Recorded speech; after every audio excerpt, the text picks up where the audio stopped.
Let's call a meeting to order. Thank you for your help. Have roll call. Oh.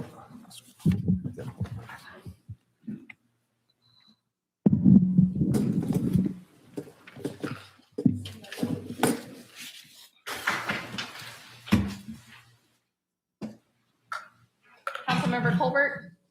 Councilmember Scriven. Here. Councilmember Reed. Here. Councilmember Anderson. Here. Councilmember Truman. Here. Councilmember Gregory. Here. Councilmember Daniels. Here. Councilmember Evans. Here. Councilmember Stam. Present. Does that mean I get to vote? I'm just kidding. Okay, let's all stand for the invocation and the pledge of allegiance, please.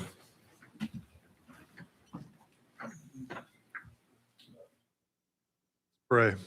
Father God, we come before you tonight in the name of Jesus. We thank you that we can come boldly before the throne of God, the throne of grace, and you are good. Holy Spirit, I ask for your presence over the council today as they walk through the agenda that's heavy and weighty in many ways. Pray that you give them favor. I pray that you give them courage. I pray that you give them a unity. God, I pray that you would guide them as they guide our community, and may they sense and feel the support of the community. And God, I just pray for transparent conversation and conversation that is life-giving. In Jesus' name, amen. Pledge allegiance to the flag of the United States of America and to the republic for which it stands, one nation under God, indivisible, with liberty and justice for all. Please be seated.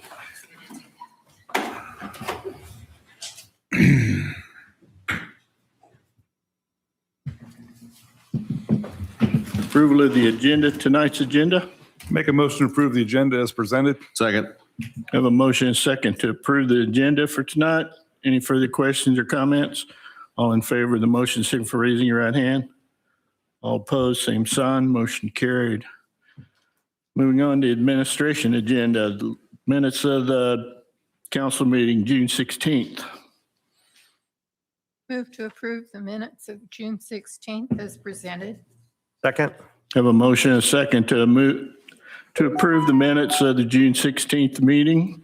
Any further discussion? All in favor of the motion, signify for raising your right hand. All opposed, same sign. Motion carried. Moving on to approval of the special meeting minutes of June 23rd. Move to approve the minutes of June 23rd, 2026 special meeting as presented. Second. Have a motion and a second to approve the special meeting minutes of June 23rd. Any further discussion or questions? All in favor of the motion, signify for raising your right hand.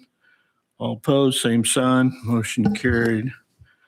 Moving on to no proclamations. Moving on to the public forum. Is there anybody here from the public that'd like to address the council on any item that's not on the agenda?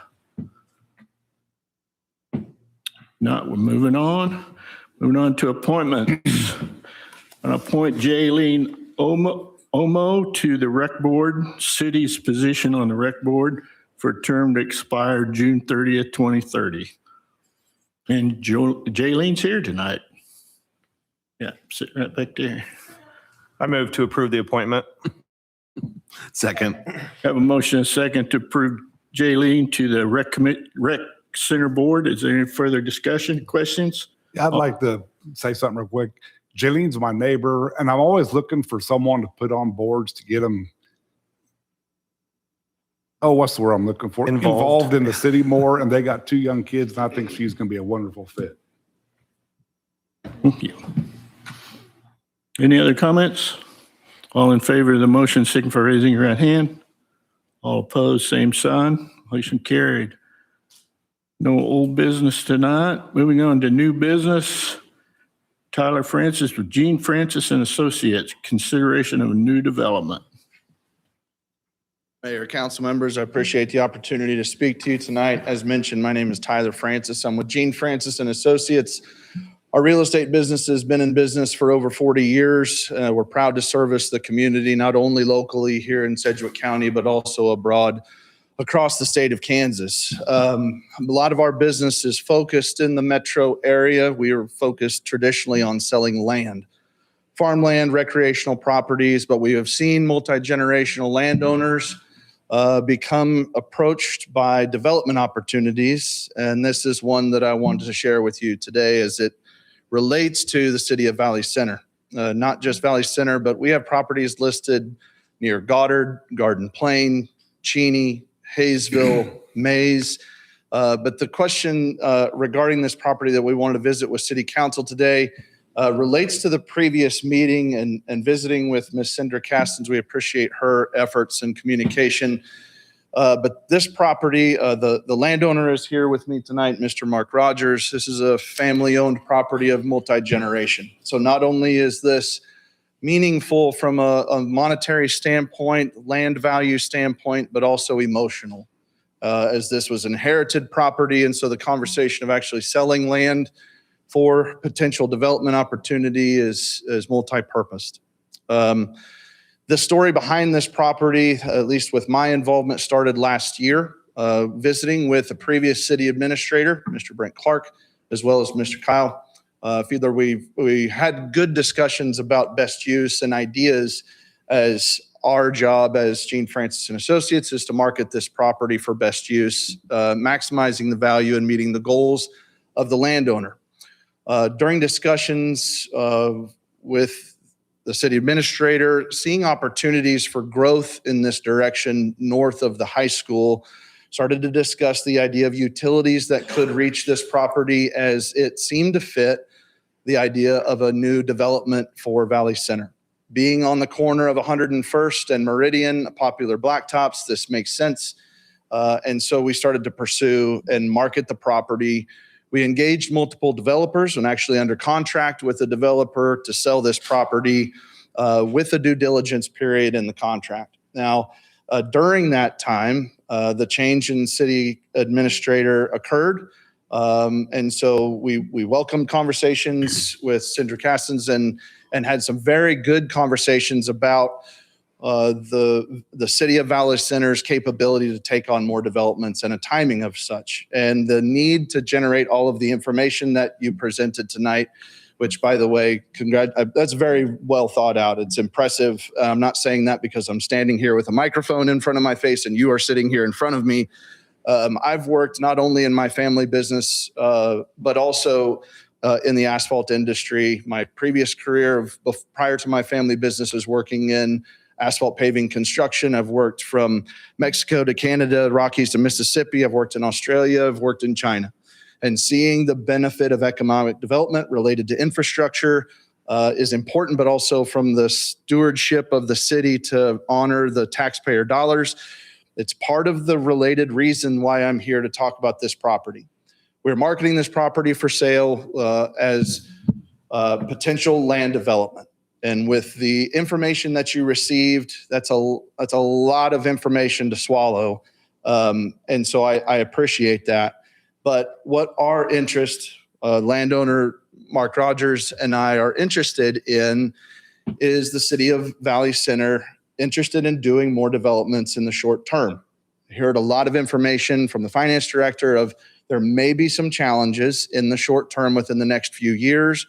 But at the same time, there's business at hand and there's interest in this property. But one of the challenges from developers that I've communicated with about this property and others in the region is the city open to doing business in the short term.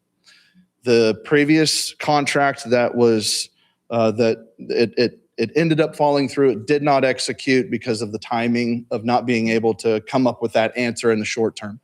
That is not a criticism of the city by any means. It was just a timing issue of understanding. And so the buyer determined to go elsewhere with their money and invest and grow. They didn't have time to wait. So the question to the city council is, for this development in the short term, if a developer was to approach, what's the city's capabilities or interest? What's a message that I can relay back to developers of the city's interest in developing in this region? Ben? I think the first question is, this is not adjacent to current city land property. Is that correct? There is a gap between the high school and this property. We have communicated with that landowner and the attorney of that landowner to discuss easements to get utilities. It would require an annexation and potentially an island annexation if that landowner doesn't have interest. Developers have been interested in going down that path. I'm not here to present a proposal of a plat or any designs, but at least share interest of working with neighbors such as that landowner to cross their land to get utilities to this property. So are you asking the potential for the city to provide all services? Are you looking at water, sewer, everything? Would be, yes. I can't speak for anybody else up here, but we don't have the numbers of what it would cost to extend that. I know we have water to 93rd and to the, I don't know if, is the high school tied into us right now? Okay. But I mean, without having engineering cost of what that would cost us, I don't want to say, no, we're not open to that, but you sat through the last hour and I don't think anybody up here is going to say, sure, let's do it without having some hard numbers and what that's going to do to add to our debt service. That's my thought on it. I mean, we would love to extend our footprint to there. In my opinion, I would love for the city to expand because that's the natural way, like we're cut off everywhere else. And I think that would be great. However, without having any numbers run, we can't sit up here and promise anything. Yeah, and that's not really my responsibility as the agent for marketing as much as the developer in their due diligence period. But what I have run into is developers at a high level is, am I going to run into roadblocks with the city from a finance standpoint? Whatever those numbers might be from a similar development. This is 83 acres. That would most likely be single family or a mix of duplexes depending on city's interest in working through a proposal. But at the highest level is the city interest in future growth in the short term, where a land sale would be a developer approaching the city in the short term. Matt, Oh, go ahead, Matt. Go ahead, Sandra. Go ahead. Well, are you sure? I don't want you to forget. No, I won't. Write it down real quick. Just a point of clarification. I know that you had mentioned the easement and the utility location. So just a point of clarification too. Staff has looked at this only briefly. We looked at two pieces. One is the need to come in and show some financial information to council to make decisions on where are we at today. We know that we're going to be good in the long term. We know that Valley is going to be in a very good position, but between now and getting to that position, we're all kind of going to be searching for council to see how much additional debt does council want to take on. You're right. You're going to need real numbers for that. And then two, the utilities, it would, again, staff kind of looked at number one is we're going to be looking for council guidance on where you want to trigger new debt and what timeline. And then also on the utility side, in our brief review of it, we would not be going across land. We would stay along Meridian because that is typical for us to stay in the right of way. But there would need to be, and there would be a time for that, but there would need to be some discussion about who's paying for that. Is that going to be something the city takes on as debt? Is this annexation something the city wants to take on? Because that's just getting the utilities up there can be one cost.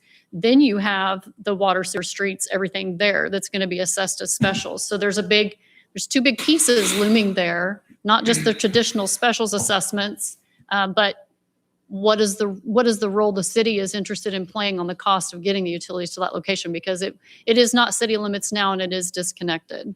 So, and again, nothing on the negative side. Growth is always good. We do have a responsibility to the level of commitments that we have already put in play in making sure that we can steward those well, all of the financial commitments that we have already made. You've seen some models tonight that shows where our risk level lies and where our, I would say more of a greener level lies. But it doesn't hurt to see hard numbers to make better decisions with. A lot of that would be handled through specials. It is still a risk, but generally it's paid by the taxpayer.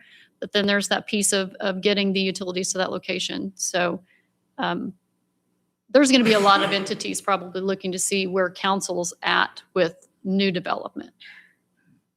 Matt? You brought up about the city throwing up roadblocks. There's always option. The developer can do it all privately. And If he's that gung ho about it, he can fund it all himself and we're out of it. Yep. So, and that's a great point. And when a developer is evaluating opportunities and looking at land development in different regions, what's the best financial model for that developer?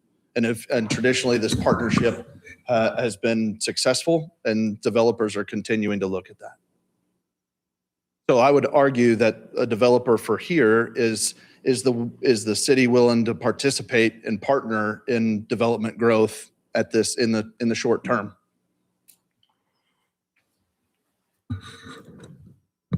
Well, I'm going to speak for myself, I guess. I'll get to you in a minute, Jeannie, but I'm always for Valley Center growth, and this close is, we've had a development not too far away that we should have had water and sewer at, and we didn't do it.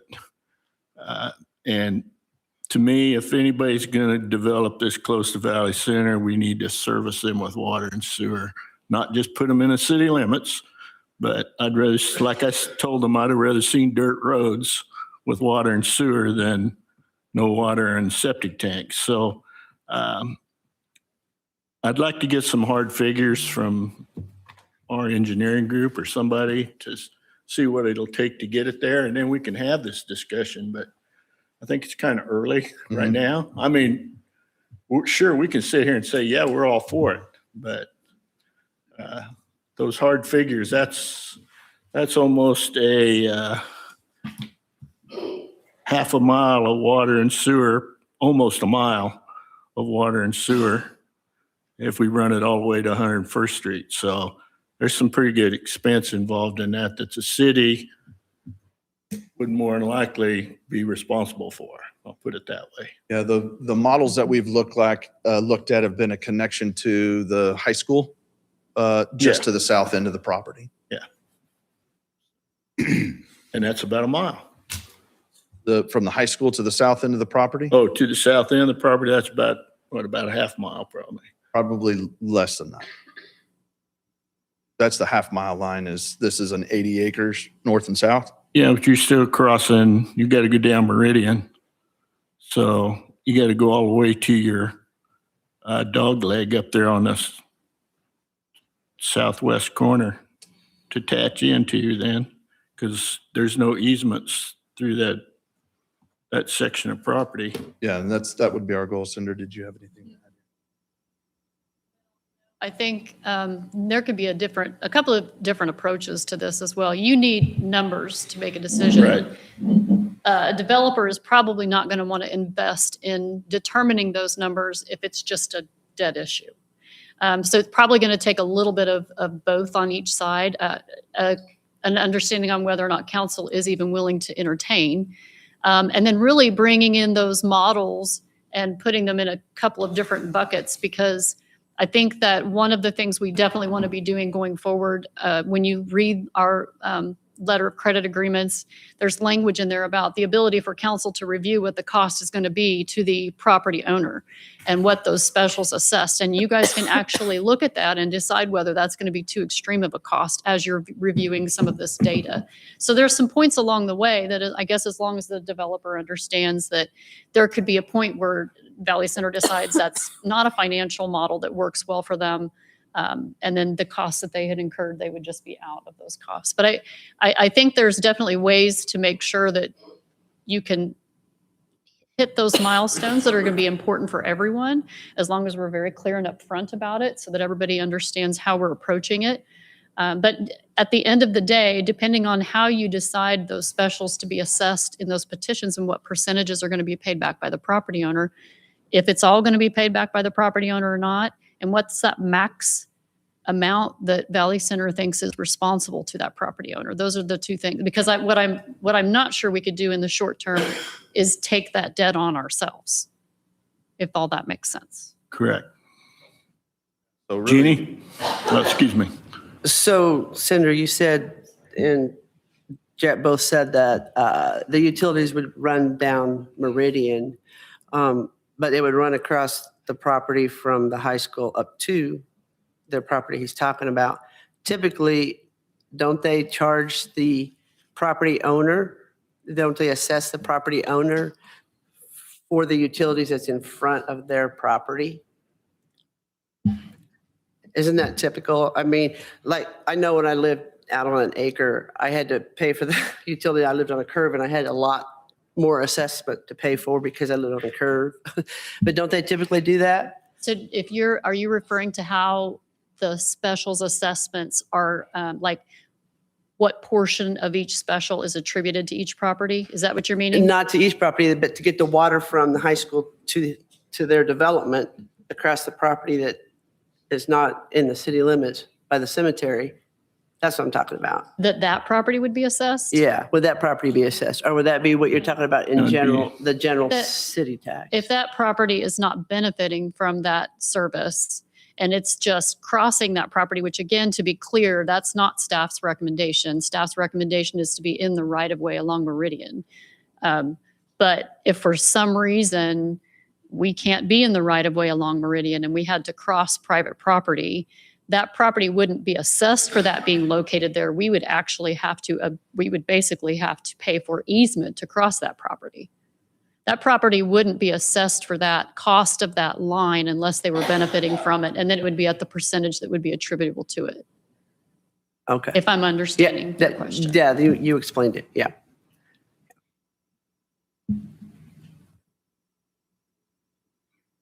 So I would finish with this, Mayor and council members. And it's really back to Council Member Stamm's question or point of clarification of the developer has the ability to finance all of these things themselves.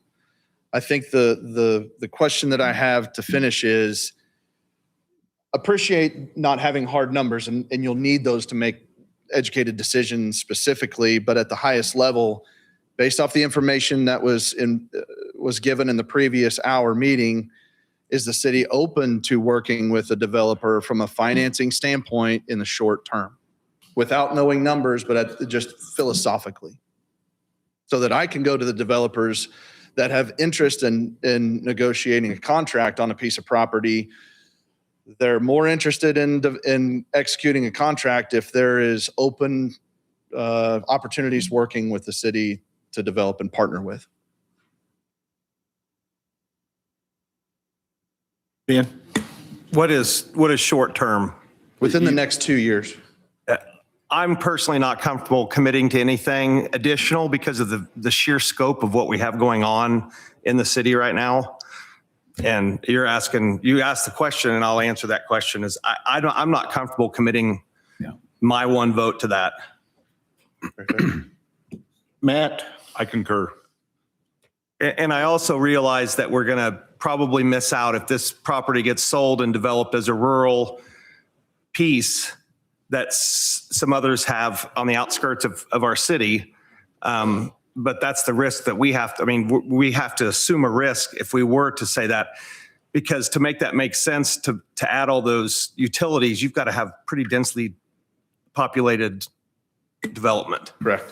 And we have quite a few right now that we need to fill out and not just, that's my thought on it. Chris? Disregard. Ben already basically said what I was going to say. Amy?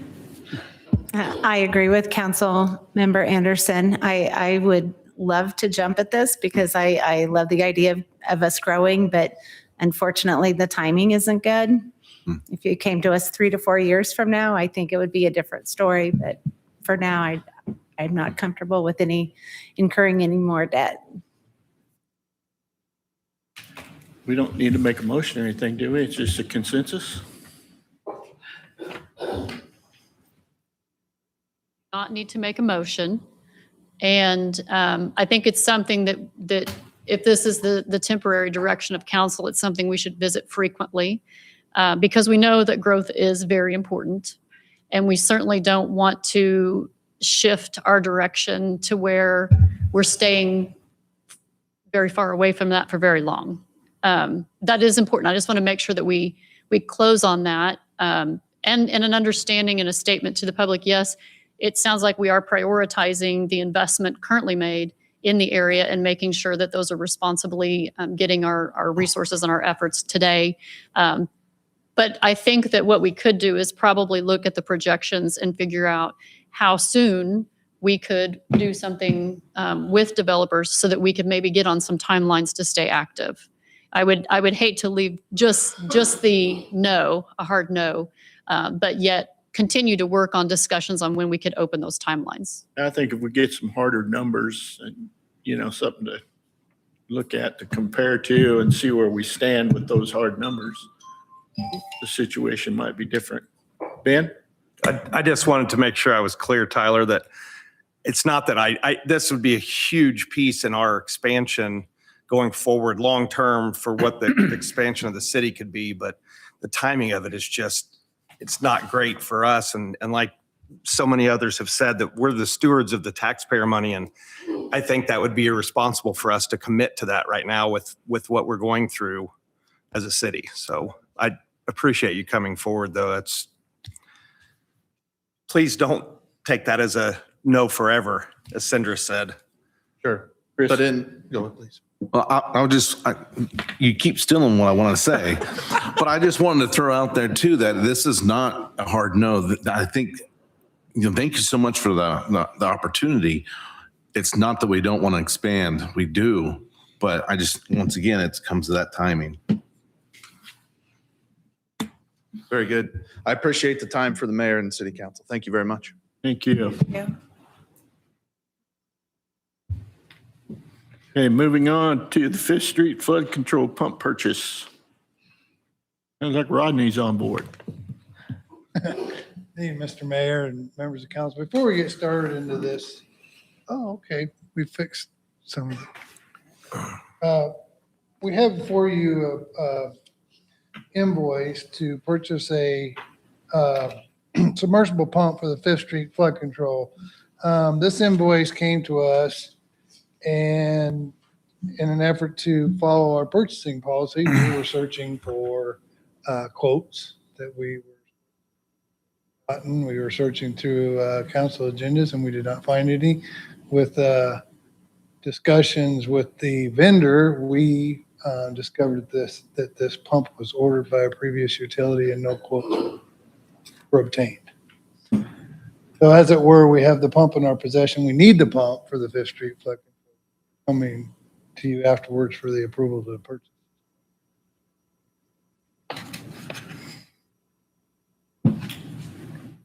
Gina? Where's the money coming from? Where is the money coming It'll from? be coming from sewer system. We've got that. Any other questions or comments? Making a motion, I'll make sure the motion clarify on mine that there was an error in the amount. Did we get that? That's what I was going to ask. Okay. We want to make sure that that is the amount in the motion. Oh, yes. Yeah. Okay. Chris? No, I wanted to ask that question because I was seeing two different numbers. Yes, there was a couple of numbers got transposed. making a motion to approve the Fifth Street flood control pump in the amount of $15,317.81. Very good. Thank Second. you. Thank you, Rodney. So I was trying to say. Have a motion and a second to approve the flood control pump purchase. Any further discussion?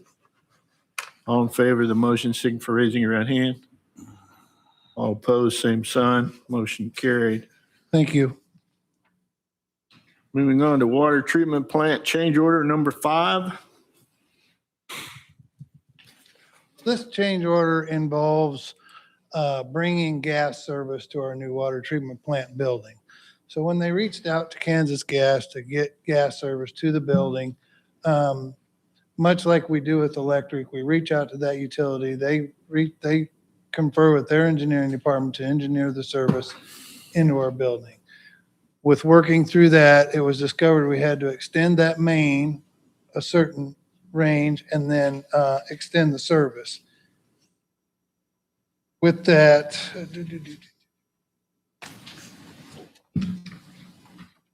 with the extension of it and then with what Kansas Gas is going to absorb, the total of this change would be $7,953.50, of which will be allocated out of a owner allocation. So it would again not change the contract value of this project. Any questions or comments? Doing a motion to approve?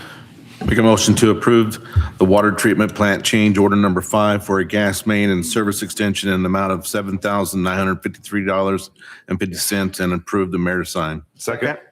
Have a motion and a second to approve water treatment plant change order number 5. Any further discussion? All in favor of the motion, signify for raising your right hand. All opposed, same sign. Motion carried. Thank you. Moving on to item D, Val Point Purchase Phase 1 change order number 1. Evening, Mayor and Council. My name is Kevin McKinney. I'm with SEH. I'm on the project manager for the construction side. I'm standing in for our design team today as they typically present these agenda items. This agenda item is Vale Point Phase 1, southeast of 93rd and Interurban. The change order is for overrun items to the originally bid sanitary sewer items, more specifically for a type 2 4-inch sanitary service for lot 9 on Vale Point Circle. This service was not originally included in the sealed design plans. It was not identified through the design processes. It was not identified through the approval processes. It was, however, identified on site by the site RPR, and it was identified in time to take corrective action to not have rework in this area. This service has been installed based on verbal approval from council and Sendra, and it has been logged in our ongoing site red line drawings as far as its exact location. Amy. I just had a question that maybe Sandra or Kyle, someone can answer. Can you guys walk us through what SEH's contracted scope of work is on Arbor Valley? Is it design only, or does it include plan review, construction oversight?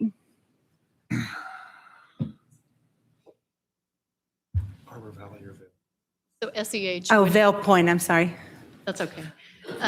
SEH would have design responsibility as well as construction and administration responsibility on the project.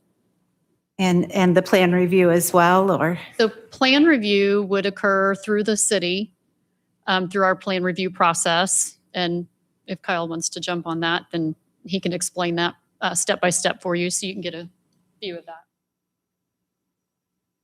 Good evening. So plan review is coordinated through me.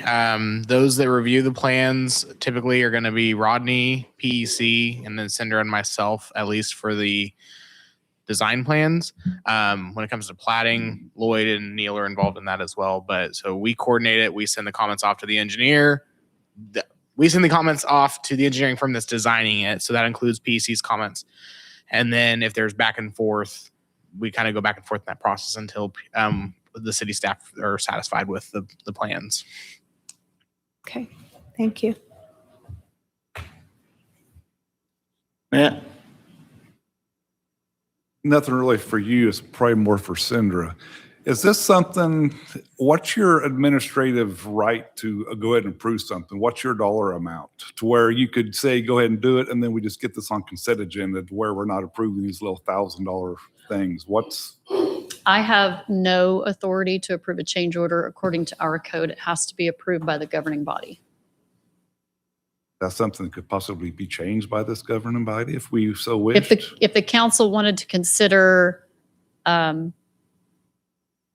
consider something in that direction and then have it brought in here, I think you'd also want to provide guidance to me whether you want them on a consent agenda or you want a regular agenda item.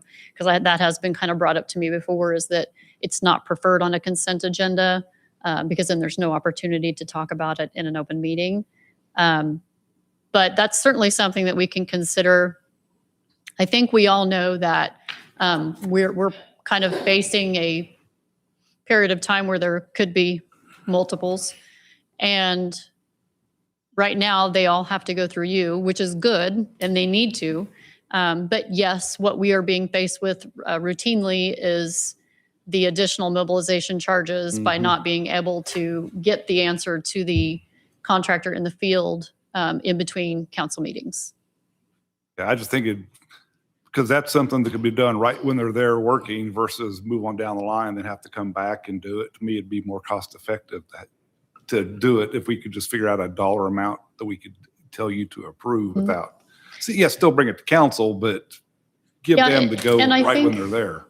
I do. I think there are some change orders that just have to be done, quite honestly. Lot 9 is going to need a sewer. There's not a lot of discussion to be had necessarily on whether or not we wouldn't do it.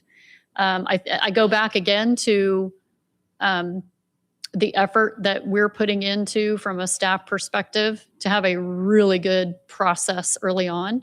One of the questions, Councilmember Reed, when you were asking about that approval process, the thing to note there is how long ago that took place. Because there is a process and we are hoping to push more of these toward that early phase before it goes to bidding. And again, I'll say, like, it will be great if we can catch some of those things there.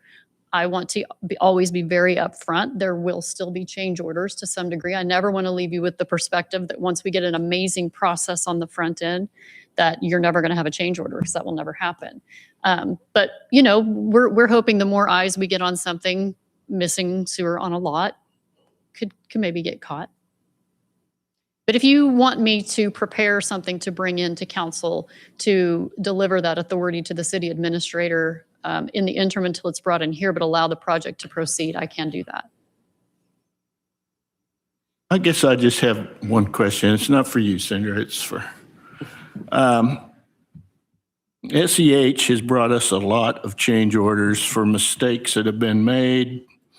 You know, if you're an engineer and you're putting in a housing development, you know, there's water and sewer and gas and electric and everything's got to be in there. And we seem to overlook them. And we get these change orders. It looks like some of you guys better go back and look at all these plans again and get them changed before you bring us change orders. Because this is ridiculous. I mean, lot 9, why wouldn't it have sewer? Does it have water? Does it have gas? Are we going to have change orders 4 and 5 and 6 on lot 9? Not to my knowledge, there's just the sewer. You see what I'm getting at? I mean, I know our guys, but our guys aren't professionals to, you know, double check your guys' work. And with as much work as you got going on here and as many change orders as we've had, I think SEH ought to go back and look at their plans before we get any more change orders in. Make sure they got all their pipes in the ground. I hear your message and I will take it back to the design team and relay the message. Well, thank you. Sure. I move to approve Vale Point Phase 1 change order number 1 for Lot 9, sanitary pipe and service connection, the amount of $1,005, and approve the mayor to sign. Second. Have a motion and a second to approve Val Point Phase 1 change order. Any further discussion? Questions? Motion to approve. Signify by raising your right hand. All opposed, same sign. Motion carried. Moving on to Arbor Valley Phase 2 change order. Arbor Valley Phase 2 change order has 2 line items on this change order. The first line item is for 4 fire hydrant extensions. During the design approval process, the approving engineer for PEC's only comment to the water design was that the fire hydrants be located on the property side of the water main. Once construction unfolded and staking was done, it was identified that if the hydrants were placed on the property side, they would be located in or near the bottom of the proposed drainage ditch. So the proposed solution here was to shift the fire hydrants to the roadside and place them in the upslope of the proposed drainage ditch. The domino effect of moving the hydrants from one side at a low elevation to the other side at a higher elevation called for the need of the fire hydrant extensions to extend them up to the proper location above grade. Second line item on this change order is for the far west water main tie-in at Katera. There is currently a utility transformer box in the center of the utility easement. This transformer box was not in place during design. We're unaware of when it was installed. However, it is in direct conflict with the water main installation. So the proposed solution in this area was to shift the tie-in to the existing water main approximately 4 to 5 feet to the south and install alongside the transformer, bend behind it, and then bend back in line with our water main installation. This reroute would call for the need of 2 45-degree bends. There has also been additional conversation about the spacing in this area with Sindra and Rodney, and they're currently in the process of purchasing additional easement space for future potential maintenance in this area. So as that process unfolds, we'll be able to identify the best location to tie into the existing water main and route around the transformer.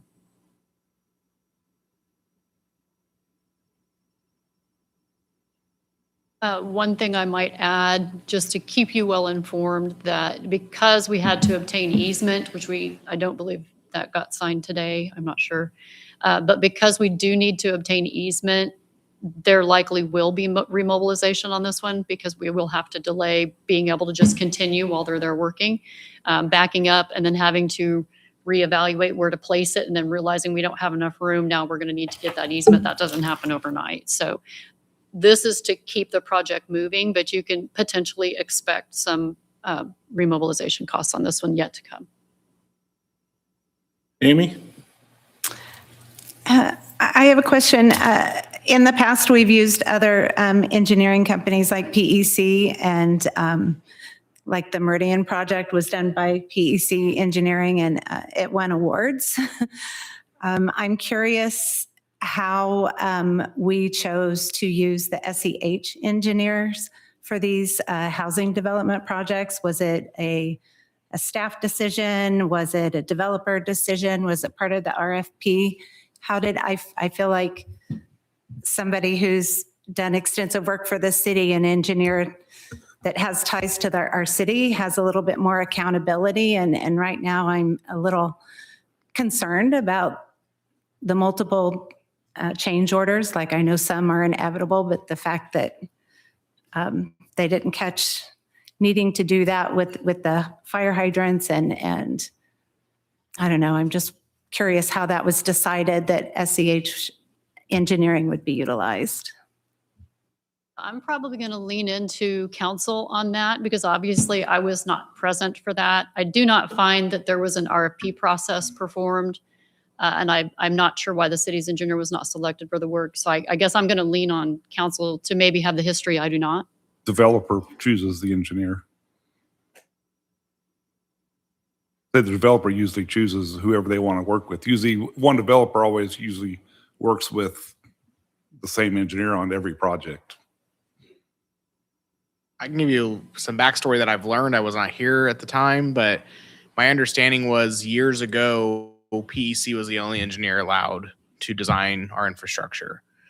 Several years ago, it was opened up to allow the developer to choose the engineering firm to design, because they're the one hiring them essentially to design their subdivision.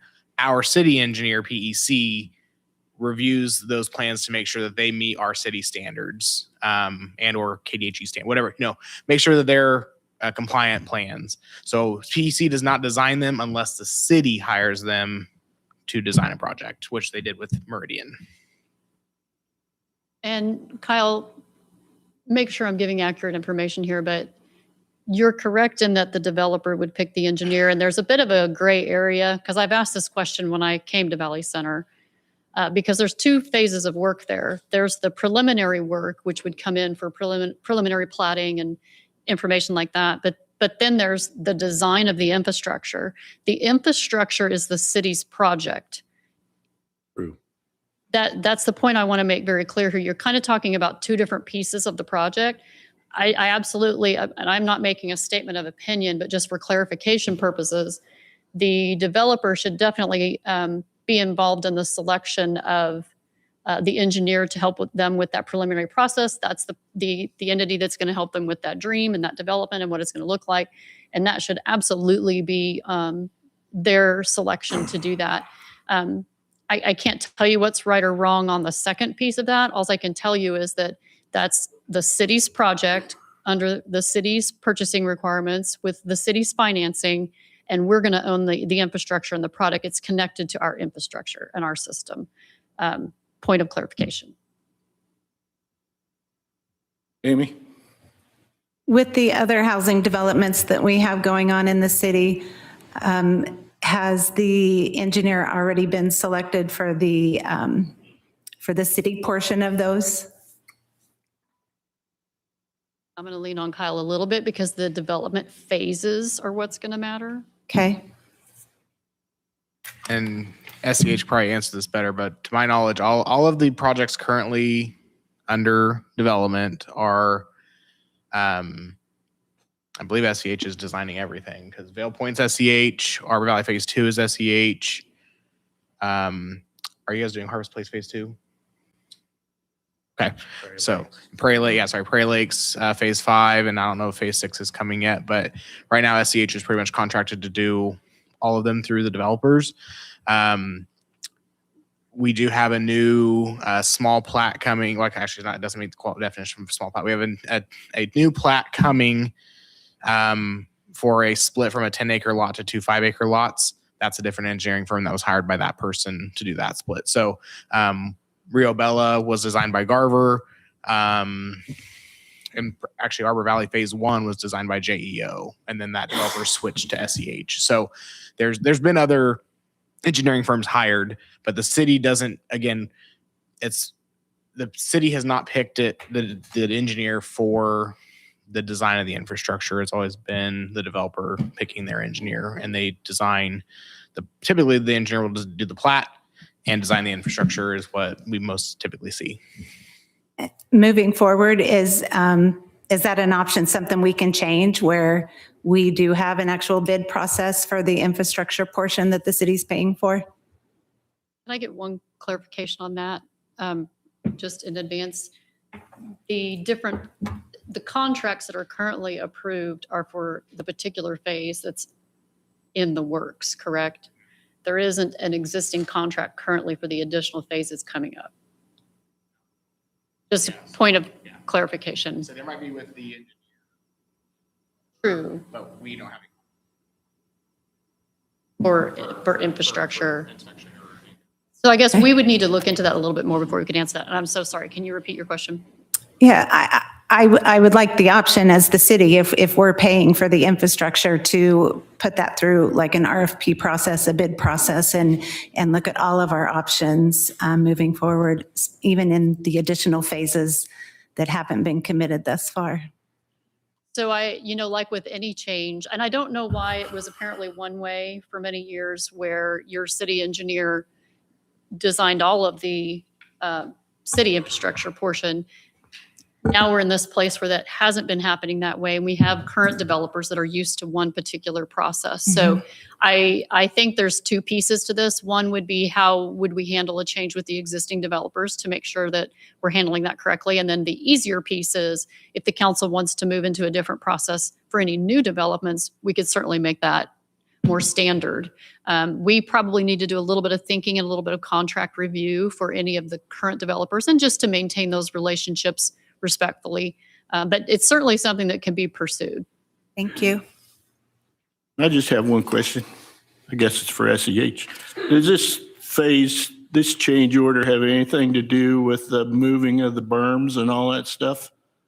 And if it does, why wasn't it included in the first change order? The first change order was identified early on. This is a more recent. Okay, I guess that didn't answer my question, but the relocation of those berms didn't have anything to do with raising the fire hydrants, didn't relocate? Okay. It's just, my concern with these change orders it's kind of an open ticket for change orders that just raise the special prices for the people that are going to buy them lots. I mean, it's no sweat off anybody's brow, but the guy that's going to end up paying the bill, the property owner. Maybe if the developer to eat those and just add it to the price of his lot, things would change a little bit. But you guys would have to answer to the developer that hired you instead of the city. So, these change orders are starting to concern me. We're getting a lot of them. And I understand you can get one or two, but good golly, we're talking 7 or 8 things that just doesn't make sense to me. So that's all I've got. Amy, you got anything else? Yeah, just one more thing. Hypothetically, if we did not approve change orders, does that fall upon the developer or SCH, or what happens hypothetically? Well, again, it's our infrastructure, it's our project, it's our product. I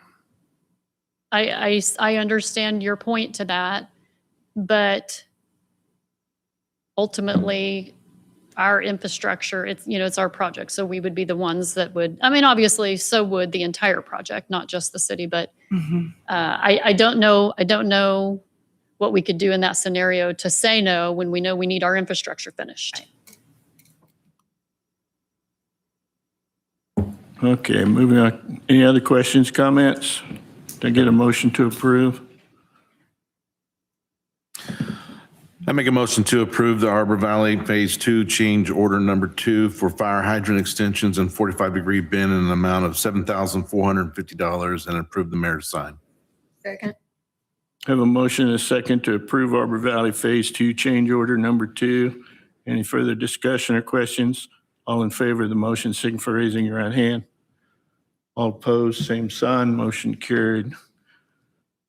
Moving on to Seneca Street change order number 6. Good evening.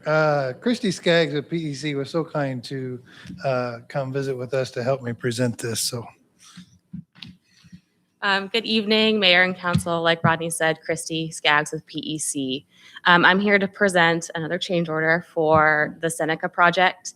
As we were doing our substantial walkthrough to open the road, we noticed some erosion around the drive connection to where Seneca used to be, just the old Seneca. And this is just a change order to add some rock, prevent future erosion. PEC and city staff looked through several options, investigated several options to mitigate future erosion issues, future staff maintenance issues, and ultimately this is what we decided on. So this is a change order for some additional riprap around that entrance to Old Seneca to help with stop the current erosion issues and hopefully mitigate any future erosion or maintenance concerns. Any questions? Any questions or comments? Get a motion to approve. Make a motion to approve the Seneca change order number 6 for 6-inch riprap in the amount of $6,125 and approve the mayor to sign. Second. Have a motion and a second to approve the Seneca Street change order number 6. Any further discussion? All in favor of the motion, signify for raising your right hand. All opposed, same sign. Motion carried. Moving on to item G, ordinance number 1448-26, repealing the special use permit at 201 South Cedar. Alrighty, good evening. So this is just coming back to you. A couple months ago, the council made the decision to have dependable pallets cease operations by August 1st. So staff have drafted an ordinance repealing their special use permit. This draft is to be effective August 1st. So tonight would be the first reading. Next meeting would be your second reading, and it would be published, but the effective date would be August 1st, not the date that it's published. That way it coordinates with the date that the council had set for them. So I'll stand for any questions and recommend approval of the first reading. Any questions or comments? Motion to approve? I move to approve ordinance number 1448-26, repealing special use permit for 201 South Cedar for first reading. Second. Have a motion and a second to approve ordinance 1448-26 for first reading. Any further discussion or questions? All in favor of the motion, signify by raising your right hand. All opposed, same sign. Motion carried. Moving on to item H, Hope Valley Center signage in right-of-ways. All right, so this request was submitted from Life Point Church for Hope Valley Center. Typically, they have requested and placed one sign at 93rd Meridian in the right-of-way in front of the high school. This year, they also are requesting to add a second sign at 81st and West or Main Street and West Street. That one is it would still be in the right-of-way. I did talk to them about the adjacent property owner making notification to them because the school is typically used to it, but wanting to make sure that that adjacent property owner would be aware of it as well, so that there's plans to mow around that sign for the time that it's there. And I believe they have reached out to them. And so this will be for 10 days leading up to their event, and staff are recommending approval. Any questions or discussion? Motion to approve? I move to approve waiving of the placement in public right-of-way sign regulations for Hope Valley Center event to end on July 15th. Second. Have a motion and a second to approve the Hope Valley signage in the right-of-way. Any other questions or comments? Question. Is that correct on that date since the event's not till the 25th? Yeah, I don't think that date's right either, come to think of it. I would assume it'd be the 25th. But Is Steve still here? Nope, he's gone. Well, I think it's the 25th. it is. it is 25th. Yeah, there's, Sorry, what it's was in it? the letter. Yeah, sorry. If you wouldn't mind. I amend my Thank motion you. to be from July 15th through July 25th. Who made the second? Second. Have a motion and a second to approve the amended motion for Valley Hope signage in the right-of-ways. Any further discussion or questions? All in favor of the motion, signify by raising your right hand. All opposed, same sign. Motion carried. Moving on to item I regarding vacating a portion of the drainage easement near 700 West 5th. Alrighty. So a couple months ago, you had a request from Gary Gertz to, he's maintained a portion of that drainage easement for many, many years. And staff have looked into this, and I've been talking with our attorney Arbuckle regarding this. And so we wanted to have a couple things run by council before we move forward, just to make sure that we are clear in what council's wishes and expectations are for this. So first off, this property was never part of Mr. Gertz's property. And so typically if an easement came off of someone's property, they would, if we were to vacate it, it would revert back to them. This has never been on his property. And so we wanted to confirm, clarify with council, is the council's intent to, if we do vacate this portion, to allow it to only be obtained by the Gertzes, or would you want this to, because this is publicly owned land, would you want this to be advertised as available for others to have the opportunity to submit a bid on? Is that correct, Barry? Well, he's probably better versed on clarifying this. I guess it would be my recommendation that the fact that he's maintained this or mowed this for some period of time, everyone does that, the easement. So I don't think he's entitled to any consideration because of that. And because it's been verified he does not actually own the property, I think if we're going to abandon the easement, if you think that's a thing to do, then we should open up to anybody else that might have an interest in it. So I think the first question is, do you want to allow that portion of the drainage easement to be abandoned? And if so, then he can take that action in the planning commission. Then we could decide how to rid ourselves of that property or see if there's any interest of people beyond Mr. Gertz to acquire it.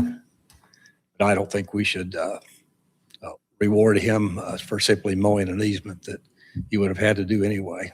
We all do that.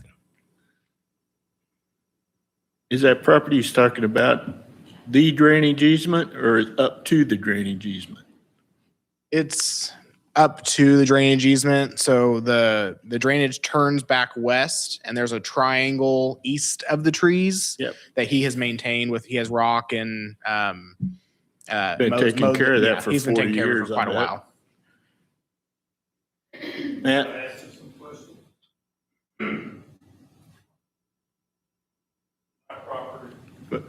You come to the mic, please, and state your name and address. I've been there. I'm Gary Gertz. Yeah. Question here. We've had that property for 40 years. And when we moved in, it was a dirt road out front. It was Sheridan West Street was a dirt road. There was just a little house there. There's a trailer next to it. I bought both those properties. There's a 680 and a 700 West 5th. Addresses there. I have 2 separate meters involved. But I've maintained that corner for the full point of time and denied access by having it was fenced. For the first 10 years of that 40, there was a fence clear across there where there was no access to the property except through the 680. But anyway, I've maintained that property, rocked it, cleaned it. At my expense, took care of trees that grew from what apparently is Valley Center property, which I agree is. It was over the top of my building and stuff, so I've spent considerable time and effort trying to make it look right, and just want to continue on. That's my goal. Good, thank you. Matt?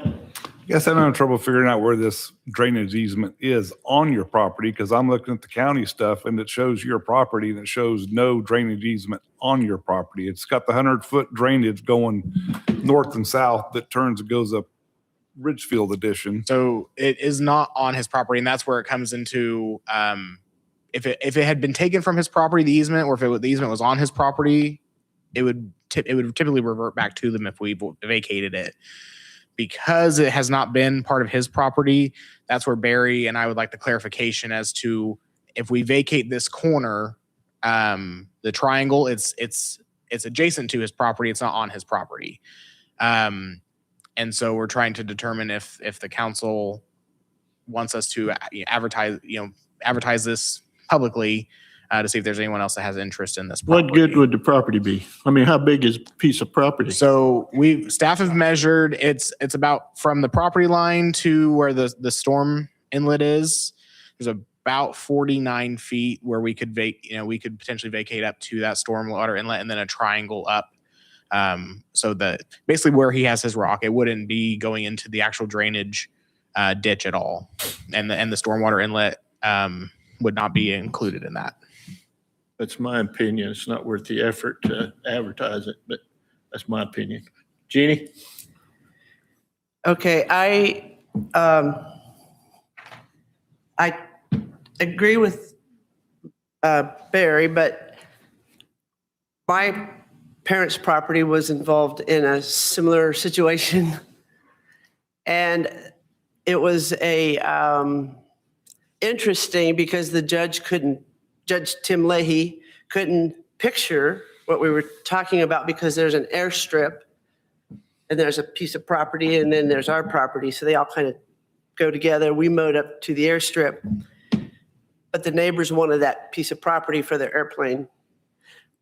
Long story short, the judge came out to our house with his robe on and walked the property and said, you have maintained this for 40 years.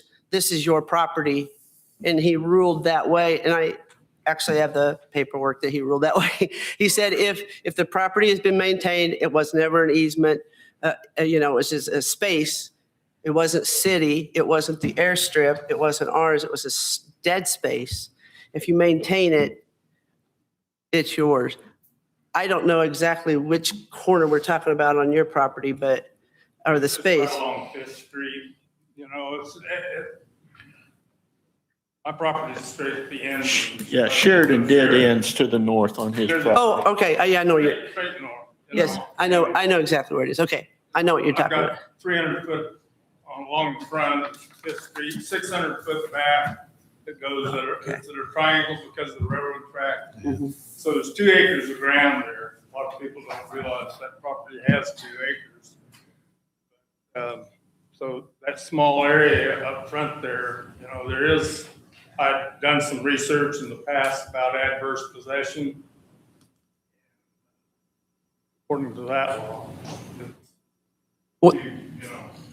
whether you intend to or not, it becomes.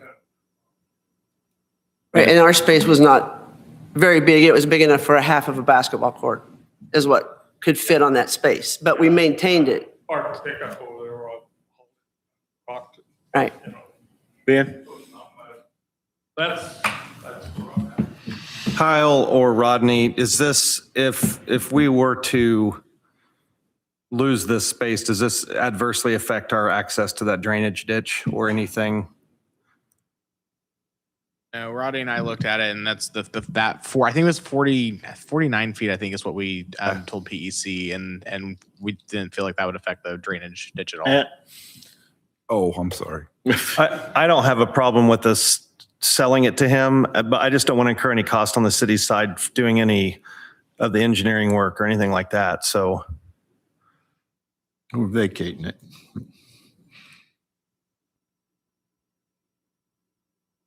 So you need anything from us other than that now?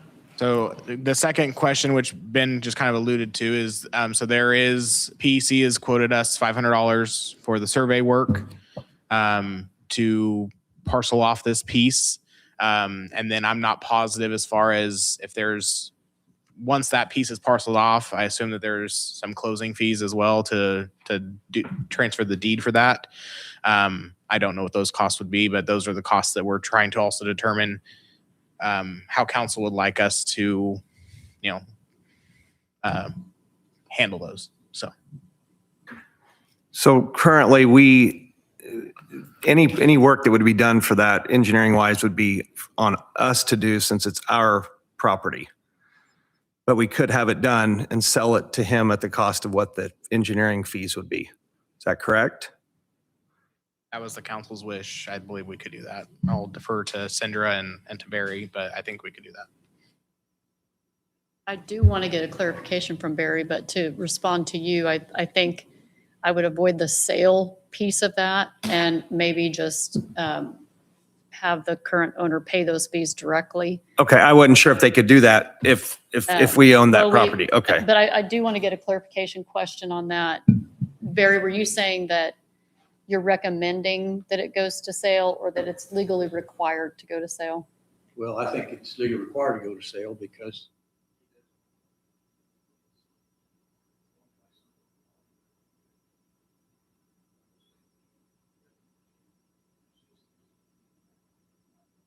we just have a right.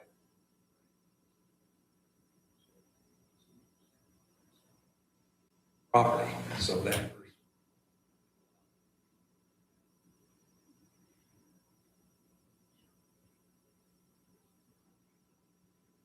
And then he could send us a bill for maintaining it for 40 years?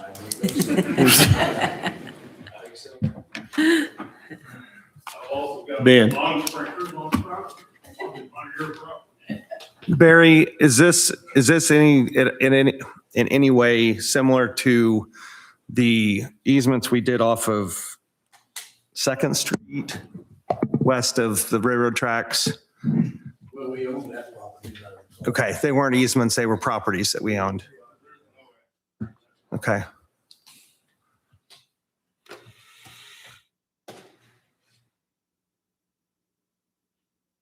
What do you need from us? I would suggest is that you price the availability out to be sold privately. We approach interest, if not, we talk to Mr. Lott. Is your own cost. I thought this was city property. It's a city drainage easement. It was deeded to, or the right of way was created in 1991, I believe. And that was before the Ridgefield addition was done. So I'm not sure what the status is of the previous owner as far as. We'll have to do some more research on that piece. Okay.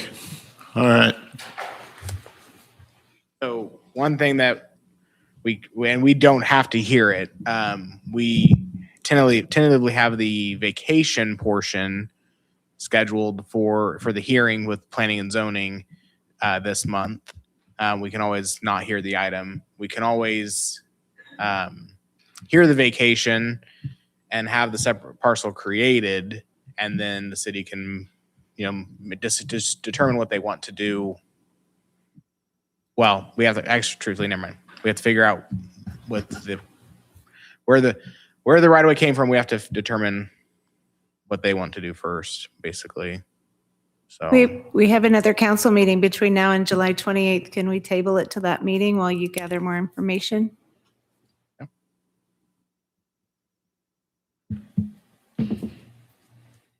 Good. Do you need a motion for that or no? This is just a discussion. You don't need a motion, right? I don't know that you have to, but if you wanted to make that a motion to guide us to put it on the next agenda, we can.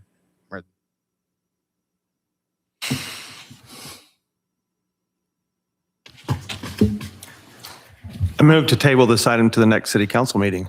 There you go. Second. I have a motion and a second to table this discussion on this drainage easement near 700 West Fifth Street. Any further discussion? All in favor of the motion, signify for raising your right hand. All opposed, same sign. Motion carried. Moving on to item J, the Valley Center Fire Service discussion. I just want to make some comments first, okay? Because I think we've got a lot of people's going to want to talk. So we're going to go through this. The committee met and this is the answers we got. We're just updating this council on what we found out. If you have any questions, you can ask them later after we finish. I ask you to hold it to 3 minutes, and if somebody already asked your questions, don't come to the podium and ask them again, because we could be here all night, because I've sat through one of these committees already, and it was 2 hours long. So just hear what we've got to say first. Thank you.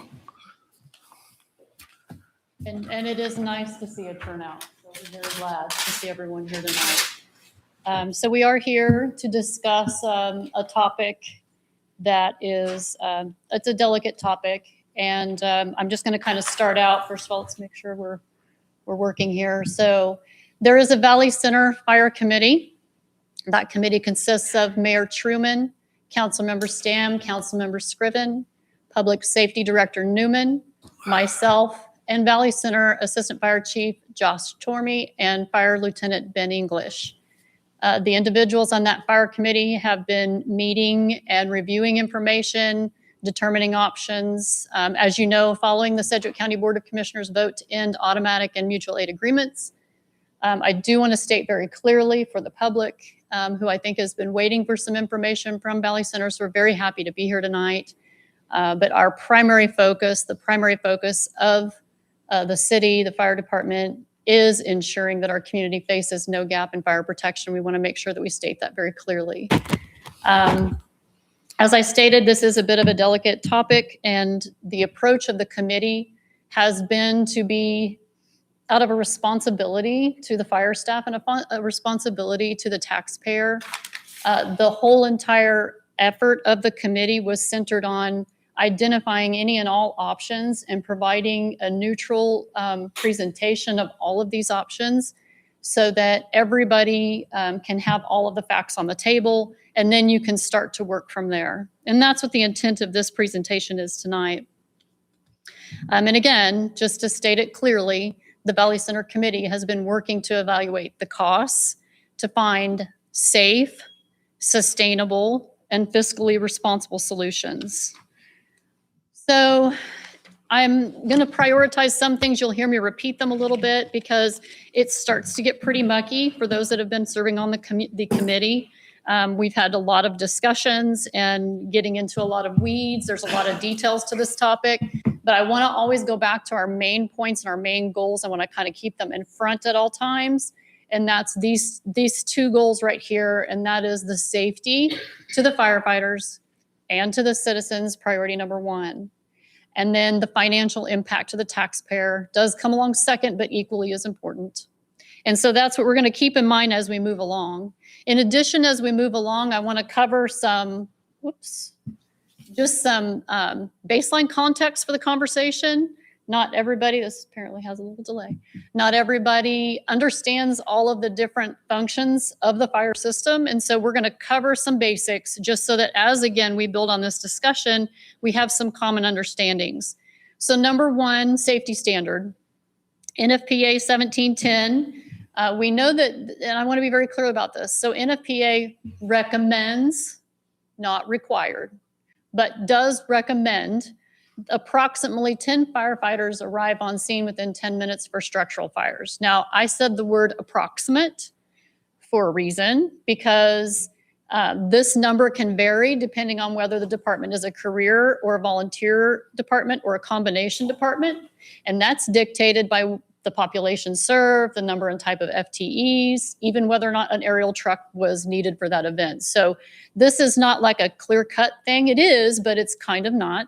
So I just want you to know, like NFPA 1710, which is more the career model, recommends 15 to 18 within 4 to 8 minutes. And then NFPA 1720, which follows a little bit more the volunteer and combination fire department model, recommends actually a variety of responses based on some different figures. But the 10 and 10 is the figure for a suburban area with 5 to 1,000 people per square mile. So that's where, for the general context of our conversation, we've focused a lot on 10 and 10. Safety compliance. Our intent tonight is to be clear about facts and moving forward. I can tell you that we're not necessarily here tonight to give you documented instances of where things have gone wrong. I think it would be just a very clear and honest general statement that Valley Center Fire Department, Sedgwick County Fire Department, and probably every fire department across the state of Kansas has certainly had moments where that recommended metric that needed to be met by the NFPA standard has not been met. So let's just be clear about that. I will say, though, that the frequency does occur a lot lower among career fire departments. But even though that's the case, that it does occur on a lower instance, that we do not meet that standard, we do acknowledge that safety is important. We care very much about our firefighters. We do not want them going into unsafe conditions. So even though the occurrence might be very low on how many times that hasn't been met, we recognize that safety is still paramount.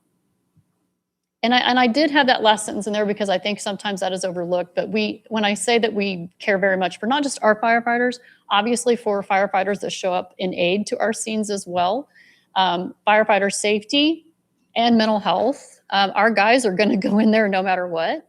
So we want them to be positioned with the right equipment, the right staff, the right situation. We don't want them going in and risking their life when we haven't met the needs that they need to have.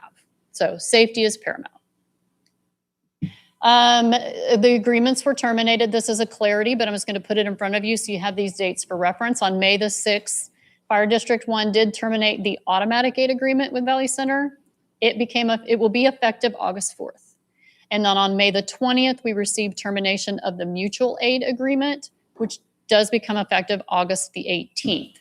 The reasons for the termination was cited as safety concerns and the belief that continued operations under the present agreements did not meet the goals of optimum efficient fire protection. So let's just talk about automatic aid and mutual aid, because again, this is still the baseline context section. Everybody's been here a while tonight. We're going to be here a while longer. Sorry, this is a little bit long. But we really want to make sure that we cover all these bases, because we're talking to the council as a committee reporting, but we're talking to our members here in the public, and we're talking to the folks online. And so we really want to get factual information out, because we really will want to hear from citizens on this topic. So let's just cover this little basis here. Automatic aid, that is when basically it's a concurrent dispatch. So when the call comes in, 911 is going to send all required multi-agency units upon receipt of that call. That's automatic. It happens automatically. Mutual aid. In this circumstance, under mutual aid agreements, the primary jurisdiction has to get to the scene, assess the situation, then call dispatch, then the additional support is dispatched. And so you can see that it creates a different response timeline. There is a big difference here in a department's ability to meet response timelines, whether you're working under a mutual aid agreement or an auto aid agreement. So I wanted to be clear on that as well. And then fire services, as simple as this sounds, often when we're thinking about fire departments, we're thinking about structure fires. There's so much more that they do. In fact, on a percentage basis, that's probably more so on some of these other topics. The structure fires are just obviously so critical, but just to cover again, not only fire response, but first responders on medical calls, specialty services, motor vehicle extraction, confined space, water and ice rescue, mutual aid and disaster response, severe weather response, environmental safety, code enforcement, arson investigation, public education. We don't want to leave that off at all. But there's just much more here when we're talking about fire services. So I wanted to make sure we all had that baseline context. So again, I told you that the committee was preparing a list of options. And I'm going to kind of run through them for you. There are 5 options being presented tonight, with the first one not necessarily being an option, but basically giving you an idea of where we stand today, because we're going to use this as a baseline marker moving forward. So fire service option 1 would be maintain our current department the way we are right now. Valley Center currently has 6 full-time firefighters, 13 to 15 part-time firefighters, 0 volunteer firefighters. And then you can see a list there of what Valley Center is trained to perform: structure fire suppression, first responders for medical motor vehicle extraction, surface ice rescue, there is a difference there, operational level hazard mitigation, severe weather, mutual aid, auto aid, and public education. So you're going to find on the right side of this screen, there will always be kind of an analysis after review by the committee and the attending fire personnel in that committee. This is kind of where we landed. You'll find, I'll read this on the right side each time, but basically since the auto aid and the mutual aid agreements have been terminated, that leaves this option without any form of secondary support. And remember, I said a minute ago that we're going to make sure the guys are safe and going in under safe conditions.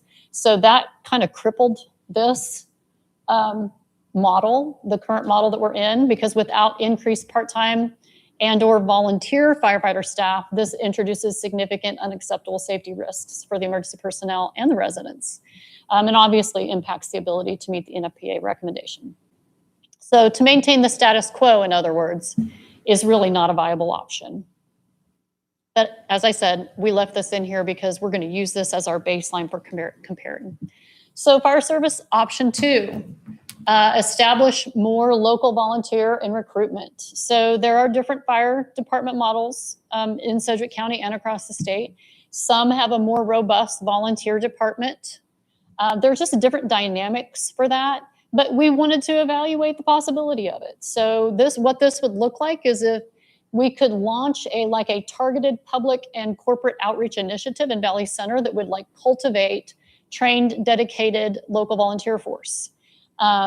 It does appear that as Valley Center shifted to more of a paid firefighter model, or just with the times, we can't say exactly what that dynamic was, but it does appear that the robust volunteer pool doesn't seem to be there for us, which is difficult because that pool actually provides substantial taxpayer savings.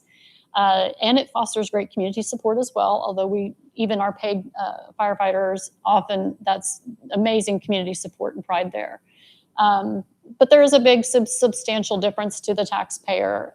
One employee, because again, an employee is not just a salary. An employee is everything that it costs to have that employee. So $80,000 to $100,000 would probably be, Clint, if that's kind of a good ballpark, I would say, for one employee to be present. When you're talking about, that's a huge taxpayer savings if that's our only way to meet this need. What would this actually look like being played out? We were going to explore partnerships with local employers. Employers have to support the ability for a volunteer to go when they need to go. That can't be something that impacts their job or causes any stress at work. They'd have to be able to go. They'd have to be able to be trained. So like fostering that mentality locally and getting that community support where employers are behind that concept and allowing their employees to be a part of that, supporting that. Another opportunity that we were going to investigate is like a CTE program through the high school. We need to raise up our next level of firefighters for our next generation. So the analysis of this is that because it doesn't exist today at this level, it would take years to logically build. So obviously, it's not going to be enough to sustain the current department structure on its own today. It's not going to be a solution that we can have today. But the committee strongly recommends that this path would continue to be pursued on whatever level the council ends up taking this issue. Because again, it's very important that we do have firefighters for our next generation in the future. For now, it was determined that this is not going to be viable to provide a solution today.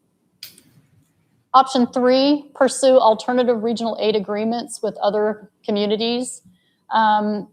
We did hold a meeting. I know a couple of the committee members were in attendance on that with some other communities, largely discussing what the other communities are going to do that have also received these notifications. But we also kind of wanted to look at the possibilities of what we could do for soliciting other aid agreements and having that be effective. Again, the analysis here, the geographical distance between communities does make this more difficult because it presents those extended response times, which again, safety is our #1 priority. So if that solution takes us further back in the time responses, we're running into more problems. It doesn't mean that it's not viable, but to entertain it, the community would have to decide that slower response times would be acceptable in lieu of higher taxes. And really, even in that scenario, it would have to be combined with a robust volunteer force to reduce those safety risks. Possibly a solution in some form, but didn't appear to be the one that would solve this problem today. So option 4, looking at retaining municipal independence and retaining city ownership of the Valley Center Fire Department is something that we definitely wanted to look at and to see if new negotiations could be pursued with Fire District 1. In order to make this happen, because we've already established that the current model cannot sustain. So in order to make this happen, we would have to transition to a 24/7 fire department. And that would mean we're going to have to scale up current operations, facilities, and staffing. So I'm going to get into some projected costs on that. One comment that I do want to leave you with before we leave this particular option, at our last committee meeting with Fire District 1, it was reported that even if Valley Center does bolster or scale up to these this new level of operations to a 24/7 station, that automatic aid would not be returned as an option. Now that was stated at that committee. However, we have requested Sedgwick County to reevaluate that possibility. We do not have a response as of today. The inquiry has been made. We'll go into Fire Service Option 5. Integrate into Sedgwick County Fire District 1, which obviously means that Valley Center Fire Department would fully merge into Fire District 1 operations. And we're going to get into some cost comparatives on that, as well as providing some questions and answers that the committee had for Sedgwick County Fire 1. Because again, the goal of the committee was not necessarily to form any opinions, but to bring in as much clear unbiased information as possible to the council and the public to make decisions based upon. So now we're going to get just a little bit into the cost analysis on basically options 4 and 5. We're going to do some reviewing of those two options. Sidebar for everyone who's going to check my math. This has not been adjusted for rounding, and the data is based upon the 2025 estimated assessed valuations that we use for 2026 budgets. I know that Clint's presentation a little bit ago, we now have the new numbers. For the sake of ease, all the documentation that's been prepared on this topic in the last 2 months by all of the entities use these figures, so we stuck with these for the purpose of this review. That's a poor picture in public, sorry about that. But basically, let's just take a look at our current, this is what we're calling that baseline, option number 1, which is not sustainable if we're gonna meet those safety goals.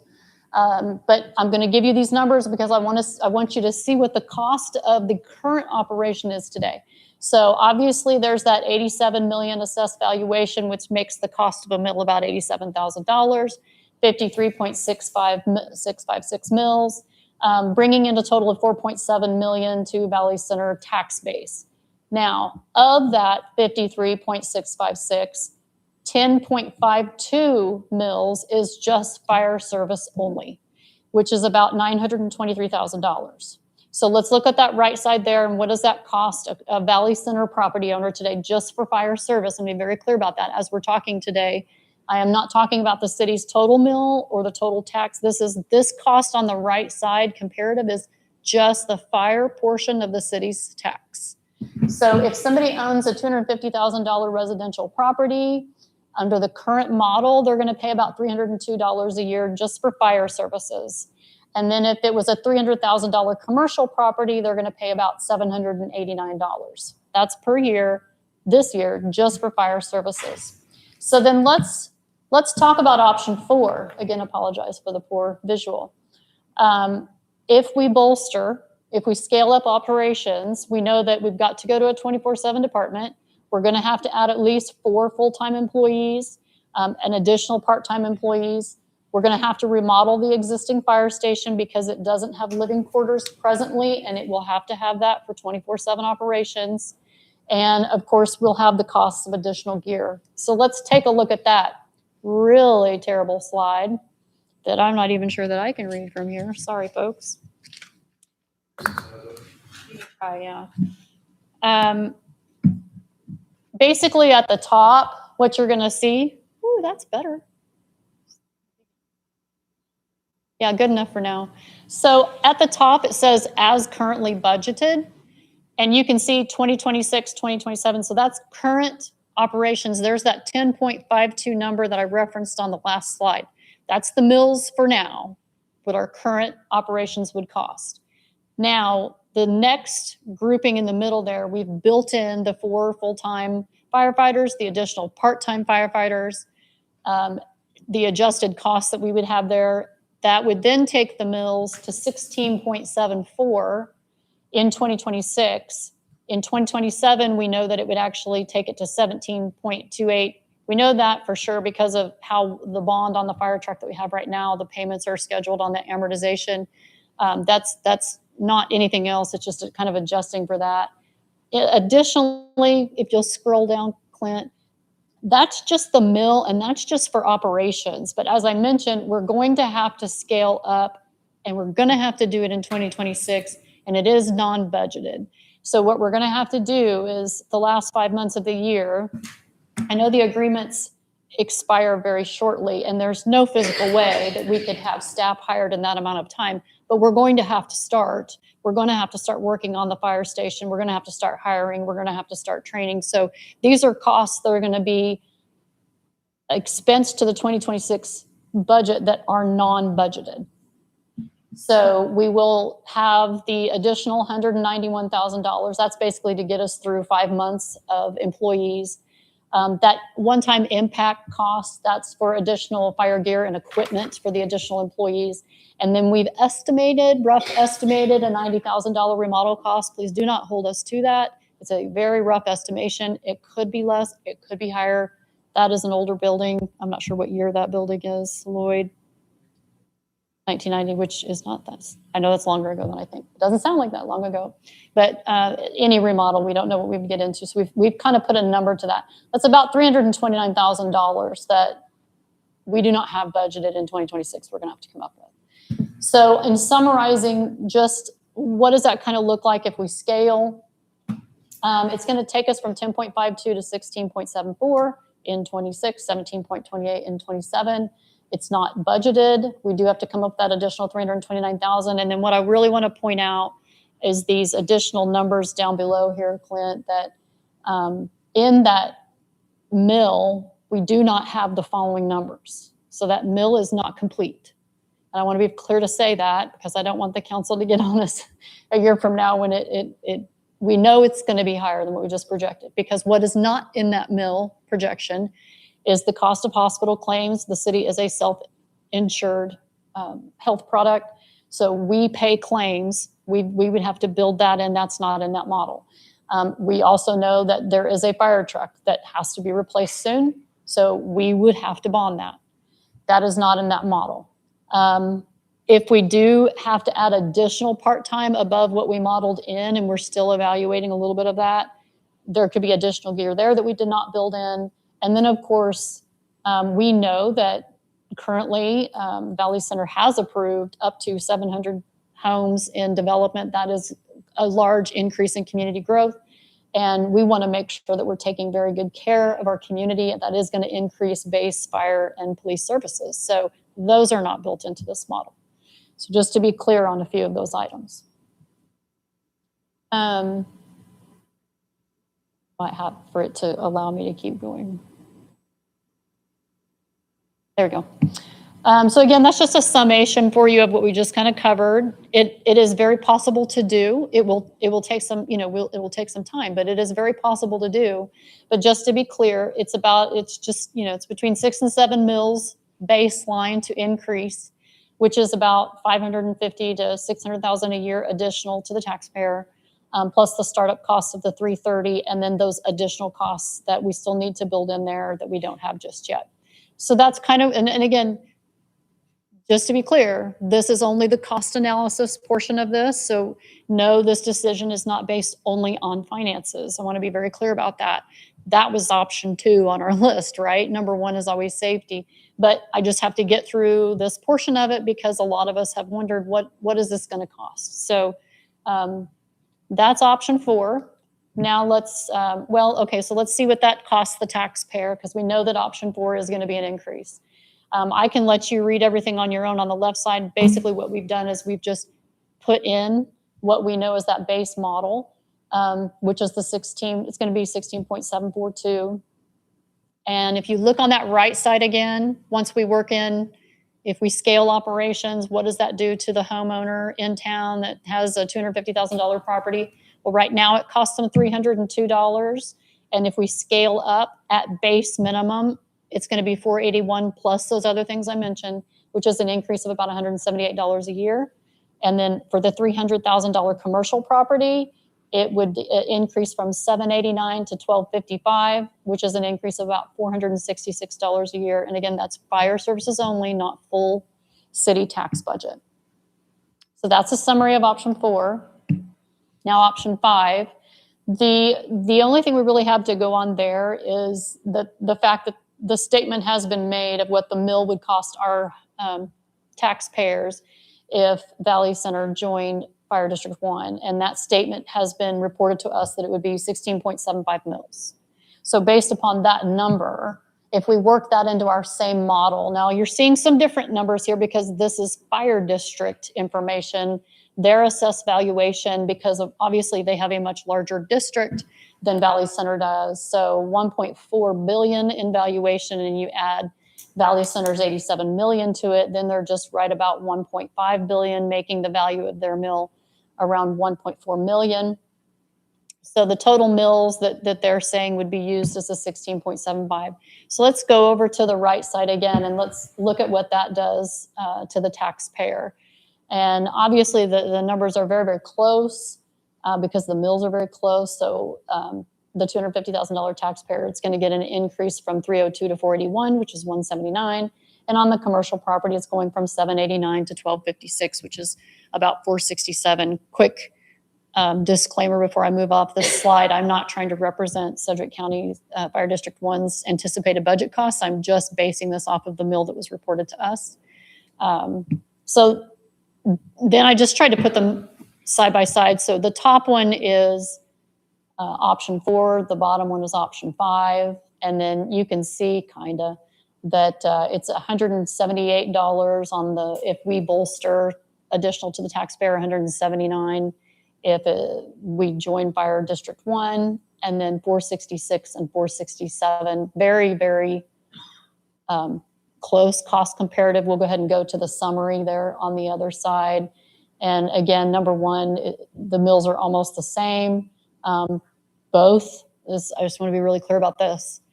Both mills, even though they're almost the same, they result in a large increase to the taxpayer, period. In 2027, we know that Valley Center's mill to operate an independent fire department is going to go up to the 1728 plus the hospital claims plus the fire truck.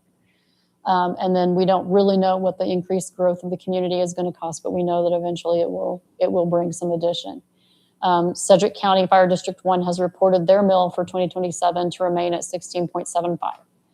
So at this point, does the council have any questions about the finances before we move off of that section? Okay. That left the committee, again, in trying to be thorough, that left the committee with quite a few questions. And I'm not going to necessarily read them all. I'm going to skim a bit. I will say that they are available probably online and then also on the back counter there. And I encourage anyone to take them because we want to make sure that we're sharing all information. And actually, Lloyd, you have the list that's marked. So do you want to jump in? Do you want me to do it? Doesn't matter. So we highlighted a couple, and again, there are more on the counter back there if anyone wants to grab any. One of the first questions we ask is if Valley Center joined Fire District 1, will a station be based in Valley Center? Their response was yes. Do we have that on the screen or no?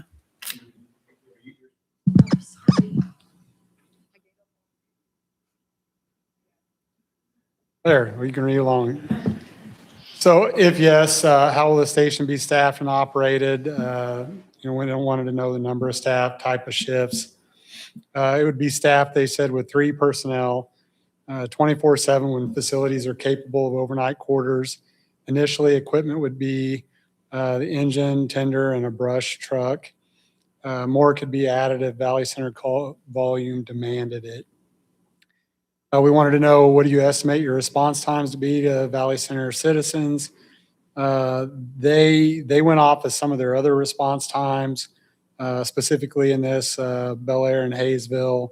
They said they would be about the equivalent of Valley Center, and that was 4.5 minutes from the time they were dispatched on scene. Does Fire District 1 plan to utilize existing fire station in Valley Center or construct new? Their answer said it depends on whether the current station is capable of easily being updated for 24-hour crews. Station location study could be performed to see if it was best location or if it needed to be moved slightly. If using the existing station, does Fire District 1 plan to make building improvements? And if so, a timeline. If VC entered into Fire District and it was determined using the station was optimal, Fire District 1 would make building improvements as soon as possible to house 24-hour service or build a new station. In making those improvements, would the station be closed during construction? If so, what would Valley Center response times be, and where would they be dispatched from during that time? The intent would be not to close the station bays. Worst case scenario is having a crew in Valley Center during the daytime, moving them to Station 32 overnight. Response time would be the same during the daytime, maybe 2 minutes slower overnight, which they say is still better than having only part-time at night. Jumping down to number 4, We ask, would a unit from Valley Center ever have to leave the city to cover another Fire District 1 station or area during a major event elsewhere in the county? Their response, and I think I'm going to paraphrase on some of these. They don't like to leave the stations empty, they say. Some of their larger stations have more than 3. They, I believe 32 has 5. They tend to move those stations or move personnel from those stations, the bigger stations. But at worst, they say they will move the units in that station kind of to the edge of the response area. And so they're kind of in between the two areas. How will Fire District 1 back up Valley Center calls if Valley Center unit is already dispatched? They have Station 32, which is the one over in Park City on 77th Street. Station 33, it says, would move a unit over to cover Valley Center. Station 33 is in Mays, so it's going to be 53rd, just west of Mays. I believe that one's also a 5-man station. What are the closest 3 Fire District 1 stations that would be responding to responding to incidents in Valley Center? 32 and 33, which is Park City and Mays. 13 is one they listed there. That, if I'm not wrong, is Wichita. It's down at K96 and Meridian. So that one's not a Fire District 1 station, but they have an auto aid agreement. How does Fire District 1 plan on meeting NFPA's guidelines?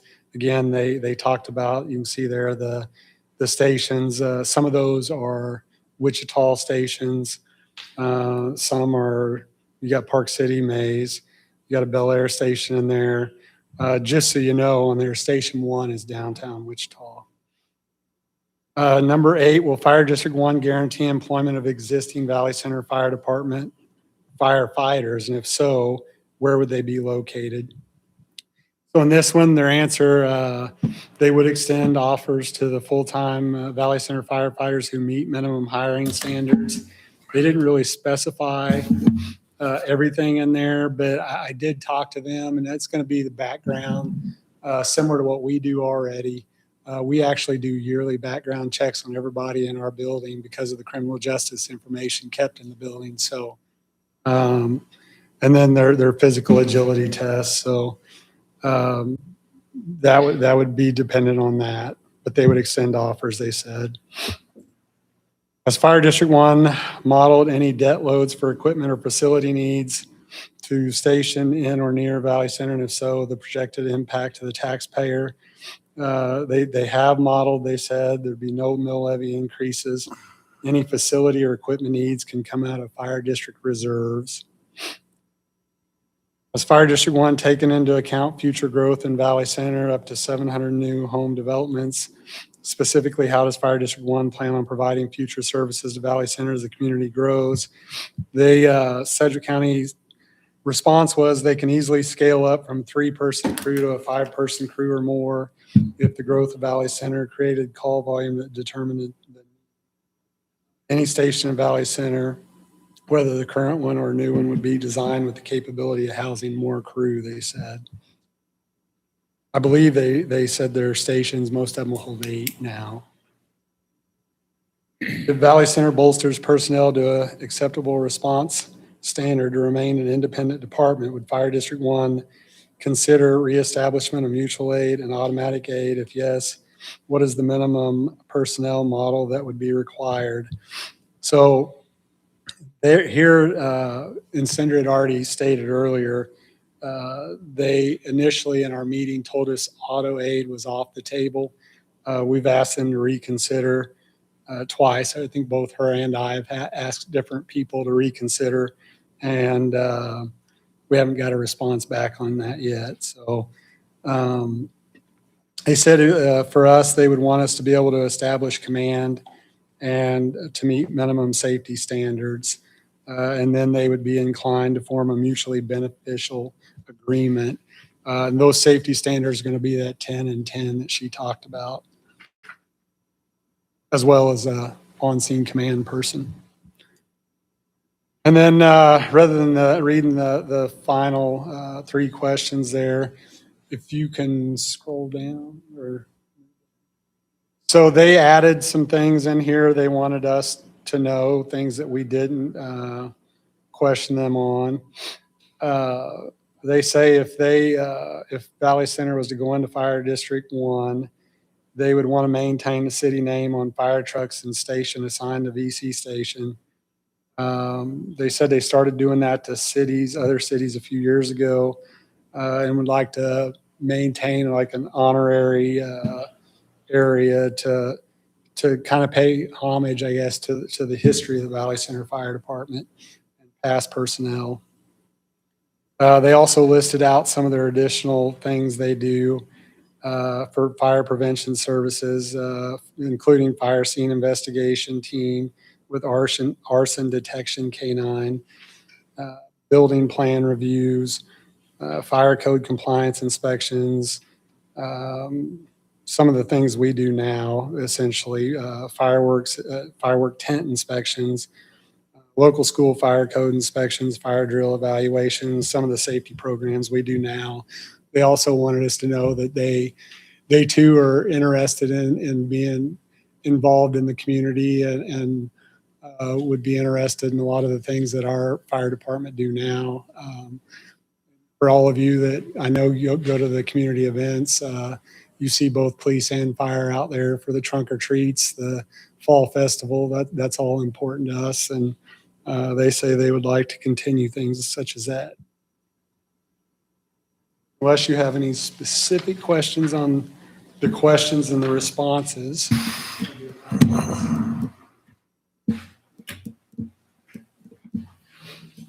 Ben has a question. And this may be a Lloyd question. The 10 and 10 seems to be a pretty big emphasis. How many structure fires have we had in Valley Center? How many do we average in a month, or how many do we have in a year?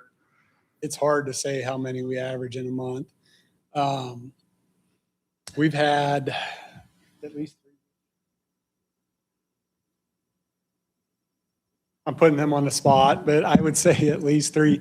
I think it varies. It varies from year to year, and that's that way in every community. The Park City has had a lot in the last 6 months that have made the news from people being injured and dying. So to me, that seems awful high, and I'm like, what's going on? But that can vary from year to year. It's just like any other. Grass fires are the same way. If we have a dry year with a lot of wind, we're going to have a ton of grass fires. I don't want to jinx us to say that we've had slower couple of years, but I think it varies from year to year. It's hard to say. There's no average that I can give you.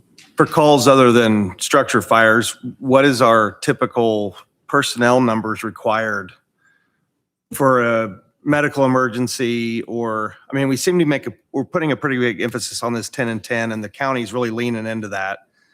But that is a very small portion of what our fire team responds to.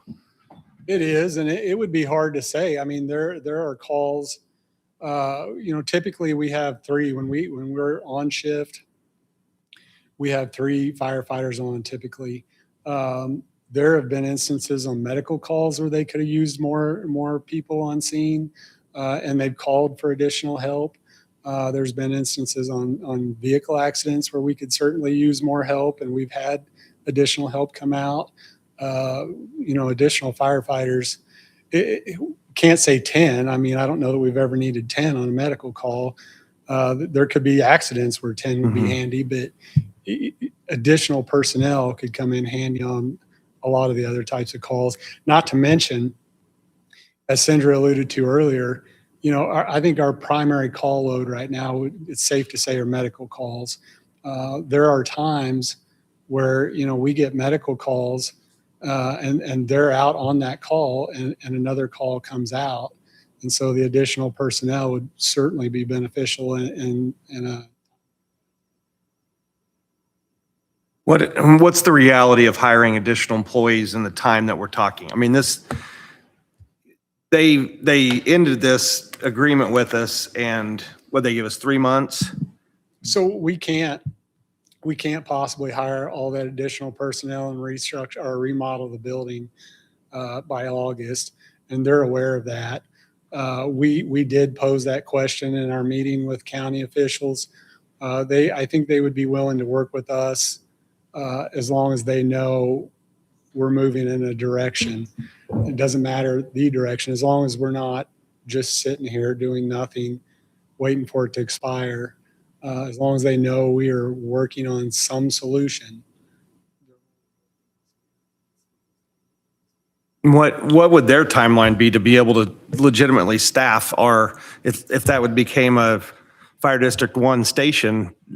I mean, I know we have trouble hiring police officers. What does it take and what's the timeline to hire new firefighters? I don't know what their staffing level is at the moment. I'm not sure that specific question came up. I would, to staff 3 personnel, I'm certain that they would say they could do that right away.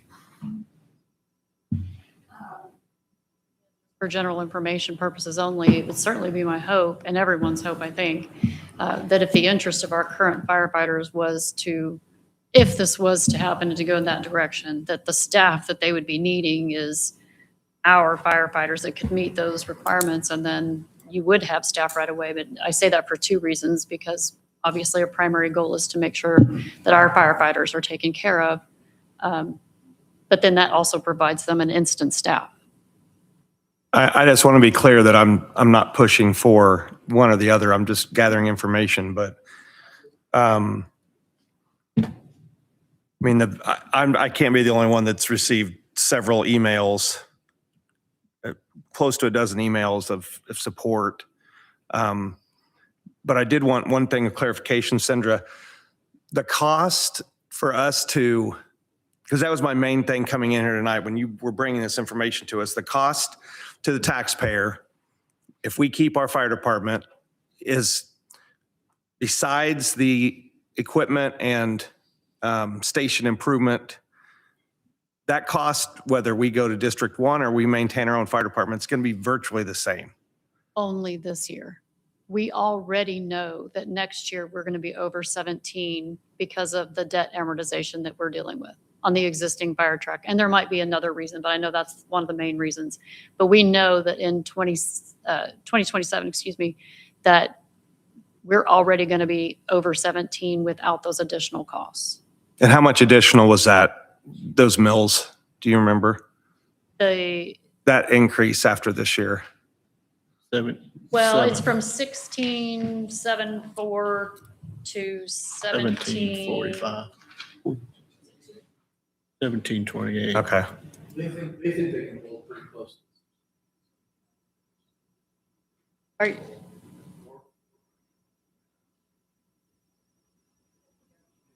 $17.28.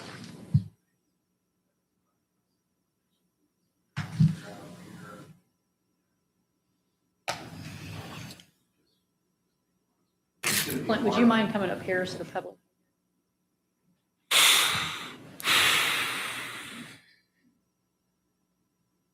It's going to be hard to, as they're able to stay at 16.75, they just have the ability through insurance policies, health insurance and all that at a scalability that we don't. For us not to pull further and further ahead of that number up there while they're able to stay at a certain I can add to that. Not just the size that gives them that advantage, but it's their tax base. What happens to our equipment if we are absorbed by Fire District 1? We have, I mean, we talked about how much it's going to go up with the cost and. So if we were absorbed, they're interested in 3 of our trucks at the moment. Fire trucks. And the rest we would have to look at. That's all I got right now. Amy? Early on, you talked about the different responsibilities or capabilities of the fire department with like technical rescue, surface ice rescue, those kinds of things.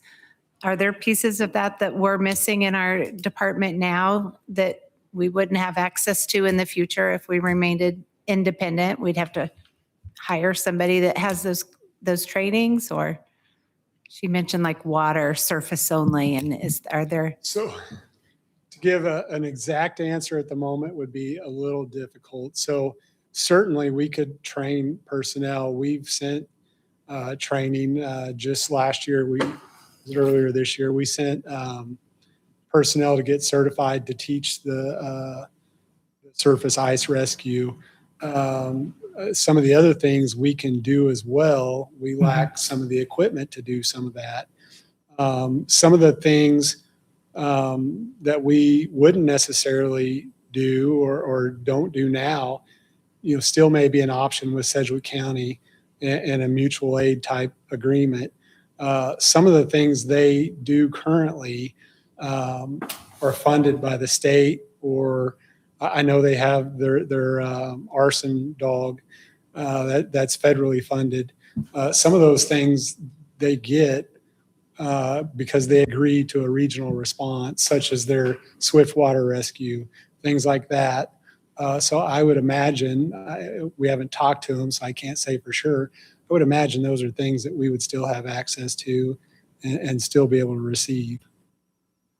Okay. One other question. The safety of our firefighters and the citizens, I agree, is our utmost importance.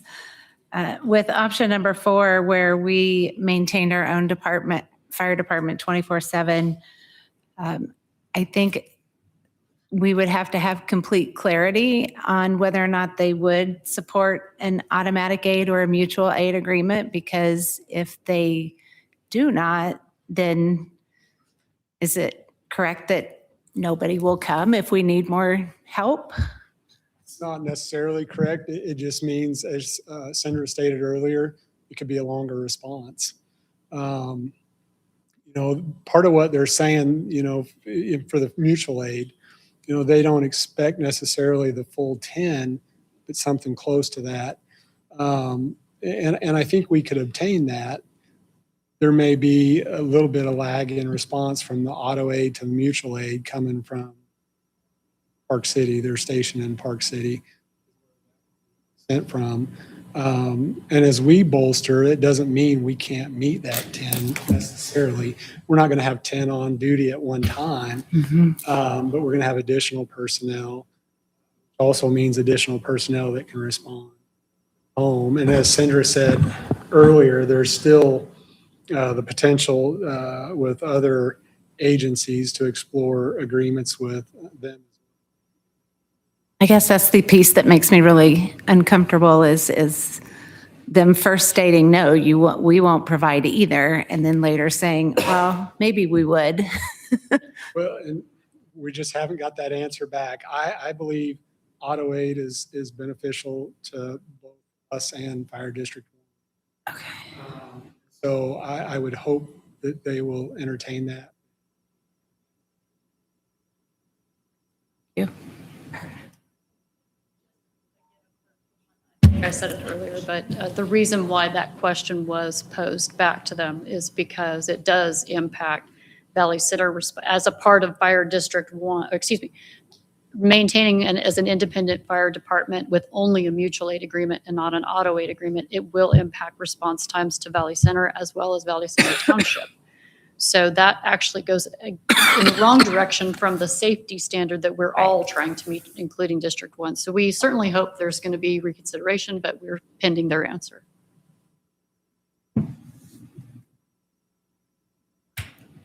Ben?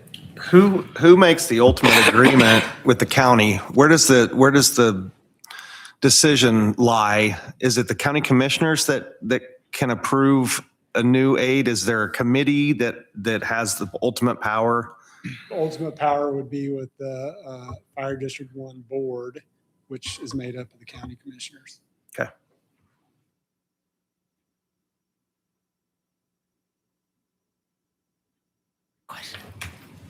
Amy? I know that there were other cities that were impacted with this as well. Are any of those local to us?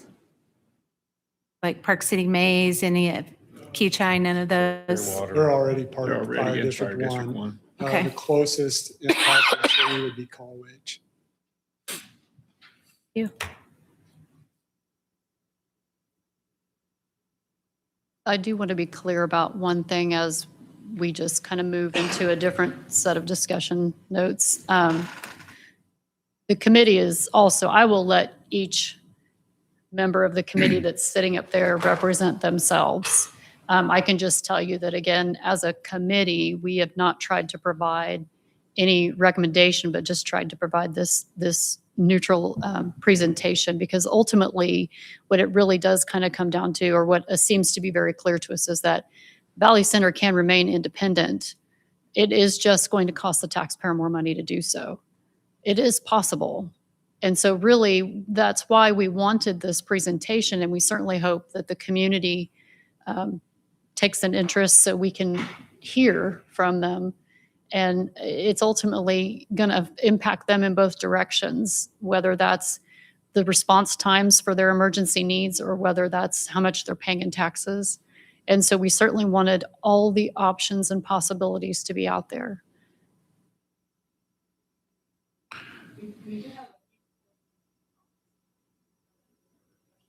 So far. A couple other quick topics to kind of get to. I'll have to cruise through here real quick, and I think it needs to be Well, shared. I put some dollar figures per month to both of those. And at 17, in my little house, it increased my taxes $50 a month. If it goes Valley Center way, it's $75 a month. So, it's, and sitting at and that's not guaranteed. They said that 1625, but you put a pencil to what they got to do to get where they want to be here in Valley Center, it's got to cost them more than that. But I did talk to Ryan, Commissioner Beatty, just yesterday afternoon, asking the question about the mutual aid. If we ramped our station up the way we want it to be, or they want us to have it, he goes, well, that's still topic for discussion. We're looking at mutual aid. And I said, well, that's all well and good, but let's do mutual aid to Wichita and Derby too. Let's just not do it to Valley Center. I said, you got automatic response to both of those cities. In fact, you go to Wichita 10 times as many times you come to Valley Center, probably more than that. And he said, well, we're still talking about it, Mayor. We're still talking about it. So I don't really think even the powers to be have got their ducks in a row yet either. And it's going to be a tough call for us as a council and the city and the residents on which direction, because it's almost a wash both directions. And again, just for clarity, I'm not in support of one or the other, but just for clarity, it isn't a wash as we move forward. It's a wash today. Well, one of the not commissioners, but I think it was police chief or fire chiefs made a statement that we're going to be saving 10 mills going to the county. And I said, how do you do that? I mean, we're paying 16. If we go to the county, we're paying 10 now. So that's.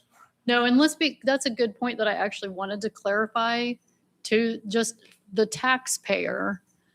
Even, you saw the numbers. It's the 16 the first year, besides our 300,000 we have to come up with. The first year on the mill side is almost even.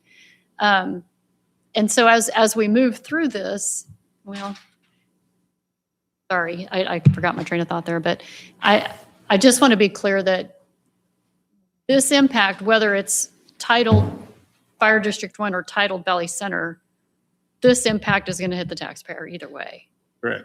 And it doesn't matter if you take the 16 mills off of us or the 10 as it is today and then move it over to Valley Center or over to Fire District 1, it doesn't change their tax bill. So again, it's that long-term perspective that we're looking at. What is the taxpayer okay with? We will not be able to keep up with their their tax base, they're going to be able to do it cheaper. So it's that long-term impact that is the difference. But, you know, if you move it off of Valley Center and you move it over to this title, they're still being taxed. Correct. So there's no savings really to the city because Correct. we're not going to, I can't speak for the council, but I can't imagine a world where we're going to just turn around and up ours back up to what we were levying. We're going to drop to that amount because, you know, this is going to hit the taxpayer. Matt? I'll bring up something that hasn't been brought up yet about the reason the county done it, why they sent these letters and kind of, I've heard some people say they were being bullies, David versus Goliath, we're just going to take you in.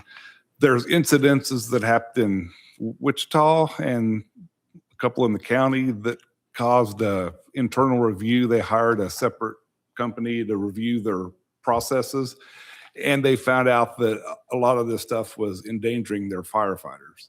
So the fire district board, it's not the county commissioners, what's the other ones? Steering committee gave them a recommendation that you need to fix these with these 6 or 7 communities.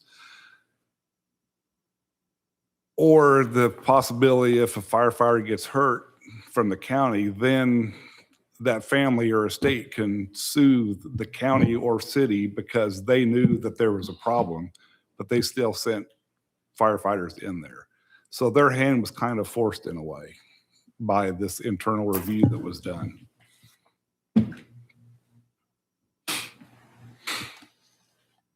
I'm going to throw a couple more points out there. I know we have folks that want to speak. So really quick, the other points of consideration as we move past the cost basis, which is only one piece. The ISO rating, we have, the committee did do some research on that. We did meet with Valley Center's ISO rep, and Lloyd, correct me if I'm wrong, but it does appear that with some adjustments that Valley Center, if we did bolster, we could hopefully maintain our class 4 rating. Would you agree with that's where we landed on that? Initially, there could be an increase. There are things that we could do, she said. Not the same close.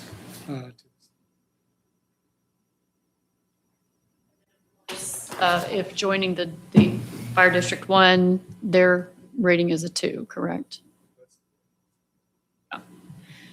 The second point that I would make, and you guys understand by ISO ratings, the lower the better. So the second point that I would make, which we've kind of talked about a little bit, we're going to need to officially request an extension. We do believe, as Lloyd mentioned earlier, that as long as we're actively pursuing a solution to this, that there's a potential they would certainly entertain that. But as we have discussed, we can't solve this immediately today. So we will, number one, need to request an extension of the timeline of the agreements. I don't know if it would be acceptable to do auto and mutual, but either way, I think it would be in the council's best interest to certainly make the request officially. And then number 3, as we have also talked about, we need to hopefully have their answer in some form on the auto aid agreement and whether or not that could remain on the table if Valley Center did bolster. The last point that I need to make to you, I know that we don't have a lot of time to make a decision, and that it's not something you can make overnight. And you might even want to have a town hall meeting on this, I'm not sure. But from a budgeting standpoint, I do need to let you know, and Clint could of course chime in on this, this is his field of expertise, but July 20th is the deadline date that we have to present our mill to the county clerk. And we have to do it by July the 20th to say whether or not we're going to exceed the R&R. And if we are exceeding, we have to state on there by how much, what our proposed mill is, because they have to send the notices out to the taxpayers to show what the increase would be on their bill. If we don't put it in there, you can't raise taxes. The fact that I'm even, you don't, I know you're getting to know me, but 10 years in my history to stand at a podium and say anything about raising taxes still is hard for me. But we're going to have to deal with this deadline. And I don't know that you're going to be in a position to make this ultimate decision by that date, which means you might be faced with potentially putting in the numbers for bolstering which is going to make it appear on the taxpayer statement that we are between what we're increasing in debt and what we would have to increase in here to bolster, that's what would go out in the tax statement, or else we're not going to be able to increase the 2027 budget by that much. So in some form, we're going to either need a decision by the 20th, or we're going to need direction that you want us to put in their worst case scenario, and that's the statement that's going to go out to the taxpayer. Questions on that? Questions or comments? All I have, I'll stand for questions. Anyone from the public that'd like to address the council on this issue? A lot of information to digest, I know.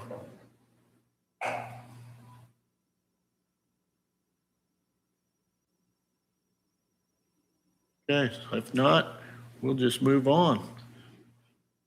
Say we got till the 20th of July, so next meeting. Day before. We gotta have a special meeting. Oh,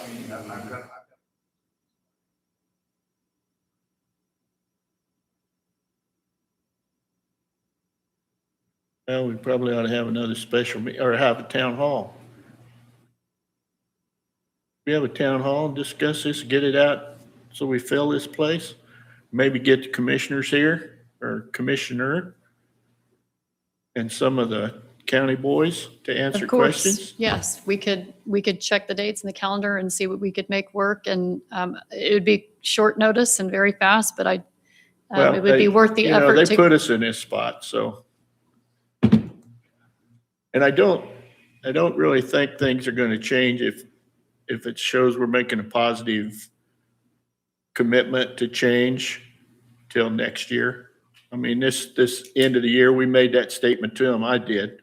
There's no way. They can't comply and we can't comply in this budget time here frame.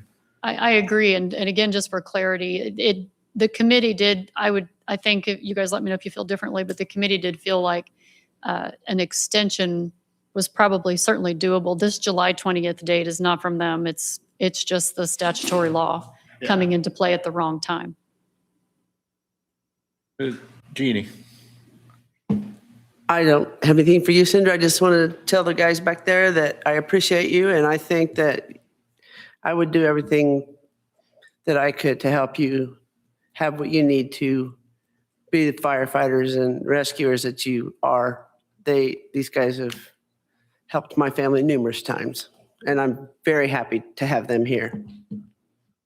So just from a budget standpoint, I don't remember the exact number off the top of my head, but we're slightly below 16 mils with my first presentation earlier tonight. And if we decide to invest in ourselves and keep our fire department, let's just round a big number to 7. It's going to go to about 67 approximately. Way it would go down to 53. So that July 20th number only applies, we'd have to kind of do a worst case scenario. Cinder and I'd have to think of every possible expense that might possibly hit this, take on that fire department. We'd have to turn in that 67-ish type number that would go out to the taxpayers. And the reality is it may be that if we decide to keep our fire department, or it may go all the way down to that 53 number. But either way, our phones are going to blow up for a while. So that's the immediate deadline we have. And unfortunately, we don't have an additional council before I have to make that decision. Kind of letting you know that one we can't put off. I've got to pretty much send something out very quickly. 5 o'clock on July 20th. You need your stuff done by next Friday. I would like to send it off next Friday because if there's any problem, I'll be able to deal with it on Monday, which is the deadline. So we got to have a town hall meeting and a special meeting in a week. Unless we have them together. 3 days. Yes, that is correct. Next So you can Friday. do them in one meeting, just to be clear. Yeah, next Friday. You don't have to have, and anytime that you gather and discuss business, you're in a special meeting anyway. So your town hall meeting will be a special meeting and you could conduct business. And both Doug and Ryan said they'd be happy to come do that. Just let them know. We can definitely put this together. Ben? Do we have to have the town hall and all that before, or can we go in with the assumption that we need to budget for the absorption, You could go and in then with still have the town hall to get feedback, but Yes, absolutely. And that's why your two options are, number one, have the town hall try to get to a decision so you know what you want to do, or number two, report the worst case scenario. It goes out to the taxpayer. You don't have to follow the worst case scenario, but you already have initiated the damage control that they're going to get a bill that says that their taxes are going to go to this. That's the only difference between the two, is that the tax statement will be sent out based on what we tell them on the 20th. So it's going to look like you're going to raise their taxes to here, whether you do or you do not. and if we don't raise their taxes and they get absorbed by, our department gets absorbed by Fire District 1, the taxpayers are still going to get a bill from Fire District 1. Yes. How are they going to meet this? They have to say that those are going to go up. How are they going to comply with the date? They claim it's not going up. Well, okay, let's take that in two pieces. So number one, yes, the taxpayer is still going to get that increase. The difference is if we don't put it, if Valley Center doesn't put it on that R&R notice to the county clerk and it goes in the notice to the taxpayer, and we decide to keep the Valley Center Fire Department, and we didn't put that in there, we can't levy what we need to hold it. Okay, but as far as Fire District 1, how do they levy So the additional whatever mills it's going to be from our community? So that without researching that, and I would want to before I give you an accurate answer, I would say what's going to come into play there is the law that has to do with them coming into a district, with Valley Okay. Center coming into a district, and how that is. So I would want to look up how does that impact, how that works, and when that becomes effective. But Okay. we would have to look up those laws and that process.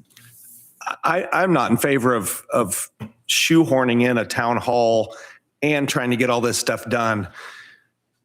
I would like to see us, I just don't want to force it so fast. We're sitting here on a Tuesday night and we're saying we're going to have another meeting next Tuesday. There's people that are on vacation that might want to, and I realize they can attend virtually.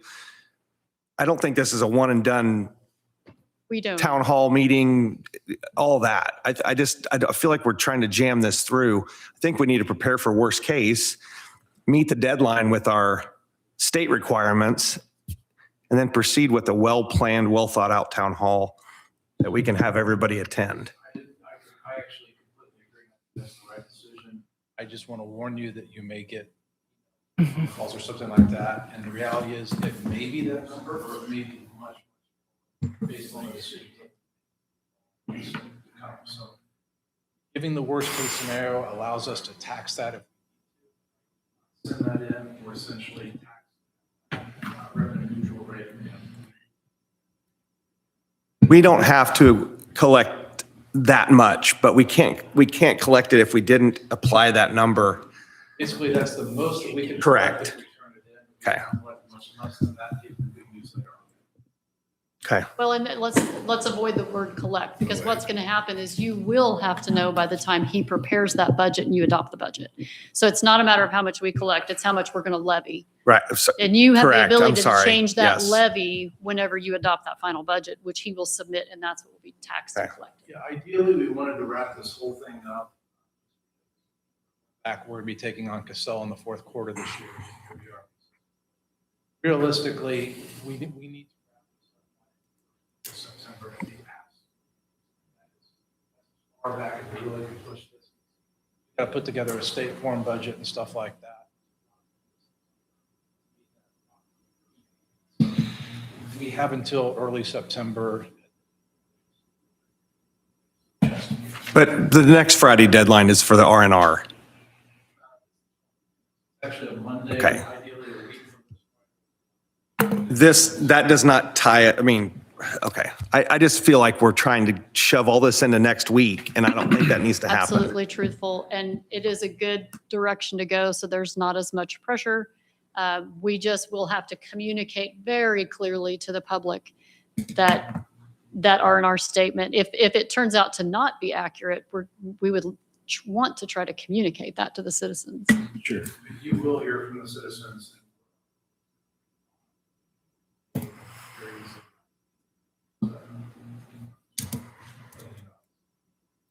Amy?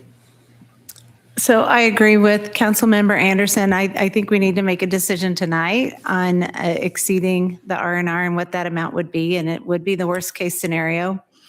We're going to get a lot of calls, and if we do, we can encourage them to come to the town hall so that they can understand the different options. So I think that's move one, and move two is to try to get a date on the calendar as soon as possible so that when they do call us, we can tell them that that's been established. But it doesn't have to be done in the next 2-3 weeks. Chris?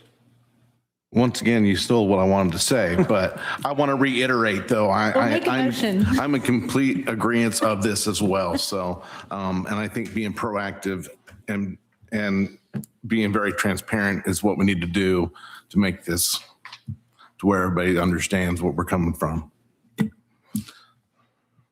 We don't need a motion, do we? Do we need a motion? Do we have the information? I'm sorry, Clint.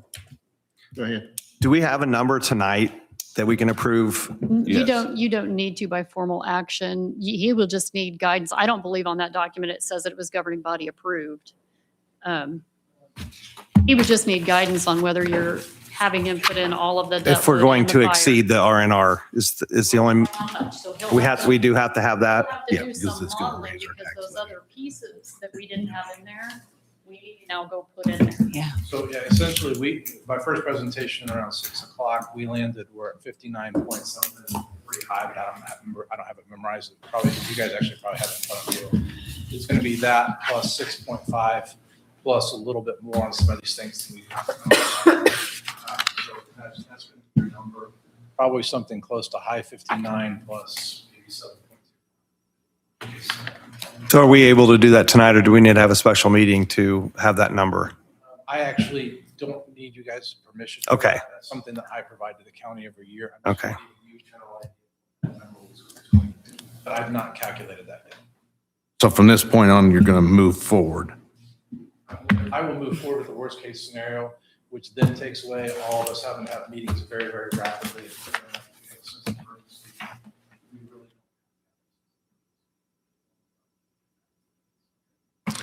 Yeah, Sounds good. I'm sorry, I'm still kind of talking, but I agree with Ben. I don't want it to be pushed through. I want to make sure that we take our time with this and make sure we explain everything and make sure everybody understands and has their questions answered, so. Only action I think I would be looking for this evening is just recommendation to extend an official request to Sedgwick County Fire District 1 to extend the deadline date to December 31st. So moved. Second. I have a motion and a second to approach the county on extending our to September or December 31st. I don't think it would be advisable to push it too far past that date because they are looking for activity and assurance that we're going to continue to work on it. So I think that's a respectable middle ground. Yeah, I think so. And probably, I think it would be okay to request mutual and auto and just see what happens. Yeah. Got a motion? Yeah, I made one and we had a Okay. second. I seconded So, it. yeah. And that motion was for both auto and mutual aid to extend to December 31st, Continue, yeah. to clarify. Thank you. Okay, we have a motion and a second. Any further discussion or questions? All in favor of the motion, signify for raising your right hand. All opposed, same sign. Motion carried.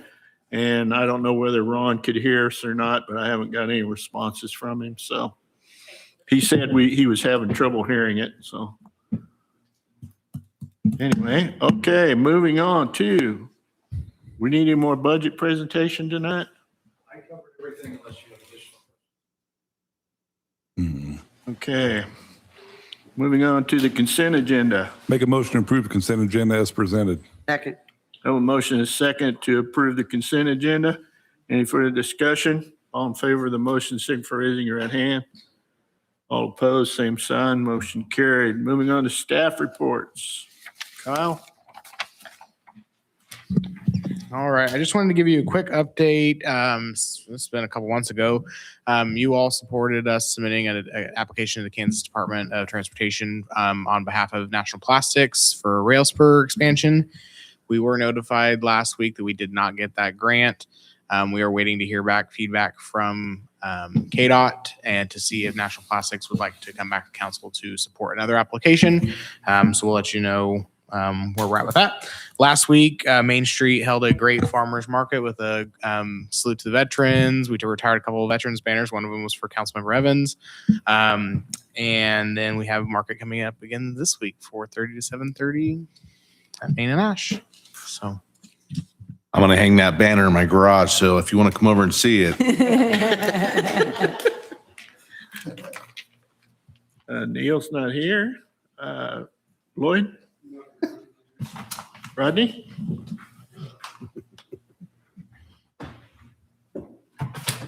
Asked by one of you, yes, they have continued on putting the water line down Sheridan. They pulled it yesterday. They pulled it from the south to the north. That's why some people were wondering why they didn't see so much pipe. But the reason they did that so they could build the pipe all through the wastewater treatment plant. So they got that pulled. They're starting on cleanup processes down through there before they get ready to start the east-west run down across the ditch. Any questions? Ma'am, When is Seneca going to open? open. I'm sorry. The 77th to 85th? Yes, ma'am. Oh, That was opened, my apologies, I don't know, they opened it the Thursday before the 4th.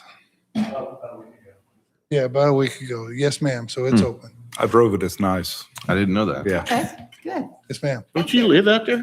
I do. They still had the barriers up. the last time respects I the looked. signs.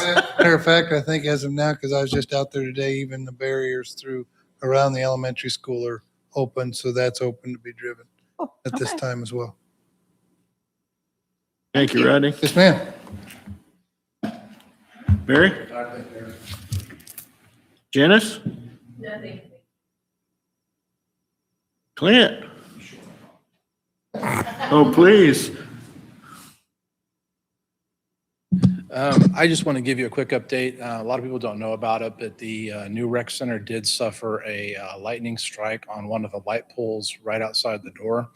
The energy from that lightning strike traveled into the building, fried a number of electrical panels and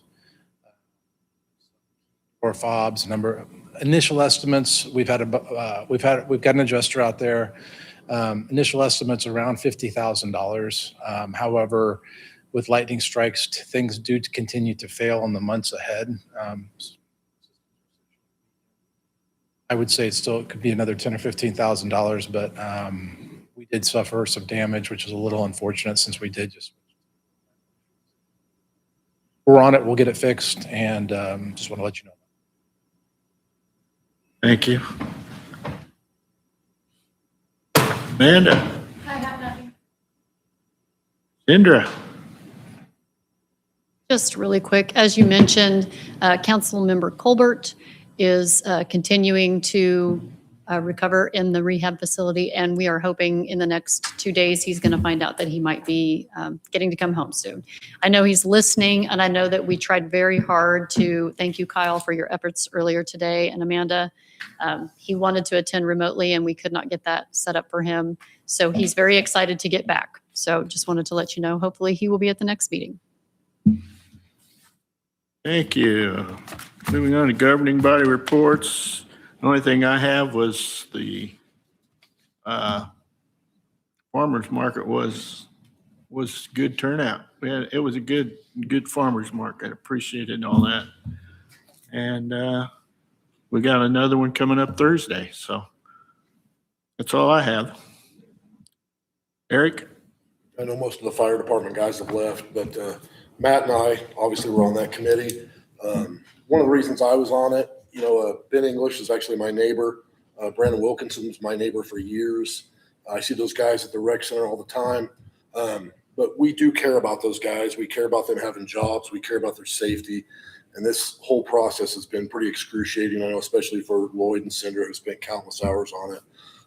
Matt and I are kind of there, helping process information, but it has been a pretty, tiring deal so far. I know it's not over, but we do care about those guys, both their safety and their financials and their family and their health and all of those things. We appreciate Amy? I have nothing. Ben? I have nothing. Gina? A reminder that the Sedgwick County Association of Cities is meeting this Saturday in Hayesville, 8:30 a.m. And usually there are at least a couple of county commissioners there. So if you want to talk to them, it's a good opportunity. Yeah. Jeannie? I have nothing. Chris? I just wanted to say that I know I got a lot of emails from folks over the course of the last few days, and I just wanted to tell everybody, public, continue sending that stuff in. Let us know what your thoughts are. Let us know what you're thinking, and we read it and we take that in consideration. So after that, I got nothing. Matt? Just want to reiterate what Councilman Scriven said about being on the committee, and I also have a neighbor that's fireman. So with that, I make a motion to adjourn. Second. Have a motion and a second to adjourn. Any further discussion? All in favor of the motion, signify for raising your right hand. All opposed, same sign. Motion carried. I always want to say all.